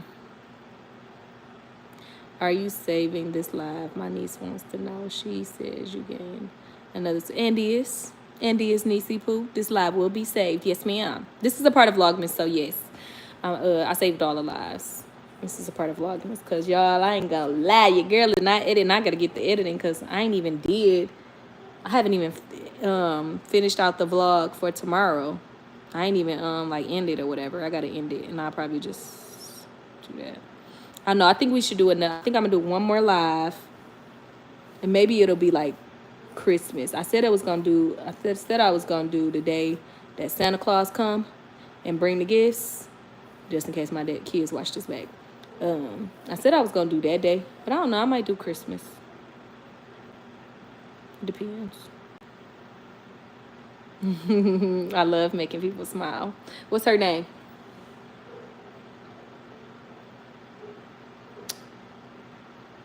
But that's scary because wait, what we talking about? Dangerous. Oh yeah. We talking about surgeries.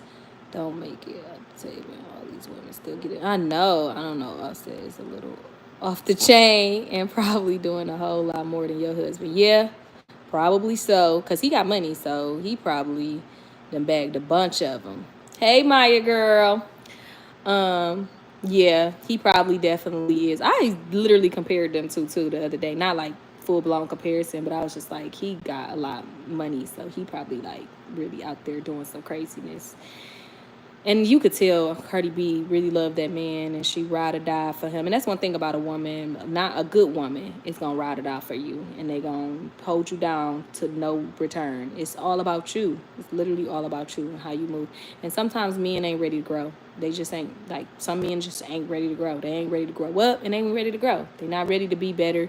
They want to stay stuck in the same ways and do the same things that they've been doing, because that's all they know, and they don't understand that with time comes change, and you gotta change. You gotta change with the times. Everything ain't gonna be always the same. Like my husband wanted a traditional marriage, and it's like we far past traditional one, because I never gave traditional wife. I was a worker. I did stuff. So, I mean, I could try to be that, and which I did, but it's just you got to grow with the times. You got to change and grow with the times, honey, because it's either you get on board or you get left, because you just get left in this world, and you just stay in your bubble and stay being the same person you always been. But you got to get up and grow. And I think Offset is very immature, if I'm being honest. He seemed like he's a very immature man. That's what I'm saying. Like, who don't want to have the same family for the rest of your life. I just don't get that. Like, that's why I'm saying as far as like why, you know, he didn't fight for his family or whatever. Because it's like, you rather go and try to, because you don't want to change and grow, you rather go and try and make somebody else be something. Like, that's crazy. Like, no, like, work it out. That's why I tell people, like, work it out if you can work it out. Like, don't just up and leave or get a divorce. Fight for your situation. Fight for your marriage. Fight for it. I really enjoyed this, but I'm so sleepy. I got to go. Merry Christmas to y'all and Happy New Year's. Oh, and happy birthday. Pleasant dreams. See you guys later. See you, Joanne. My auntie named Joanne, by the way. Hers just spelled different. It's Joanne, just Joanne. No why. Good night, girl. We about to get off of here, though, because, yeah, we've been on here a long time, and, yeah, we about to get off. Yeah, we go ahead and end it right here because I will talk y'all to death. And yeah, it's time for y'all to go. It's time for y'all to go get some rest, get them kids ready for tomorrow to get on y'all nerves. I am going shopping tomorrow, so let me include that in the vlog. But I love y'all so much. I really, really do. And I enjoy talking to y'all every single day on shorts, on YouTube videos, and when we get on live. I really appreciate y'all. Please don't stop leaving me comments. I love when y'all leave me comments. If y'all can, add me on Instagram, DM me if you need me, whatever you need, a personal prayer, talk, anything, y'all. I am here for it all. I love y'all so much, and I appreciate y'all. I am grateful that y'all look at me the way that y'all do. I'm grateful to be able to deposit good seeds in y'all life and good words or whatever that I am here to do or whatever I have done for y'all. I am more than grateful, like truly more than grateful. So yeah, I love y'all so much, and I will see y'all in Vlogmas Day 21. Good night.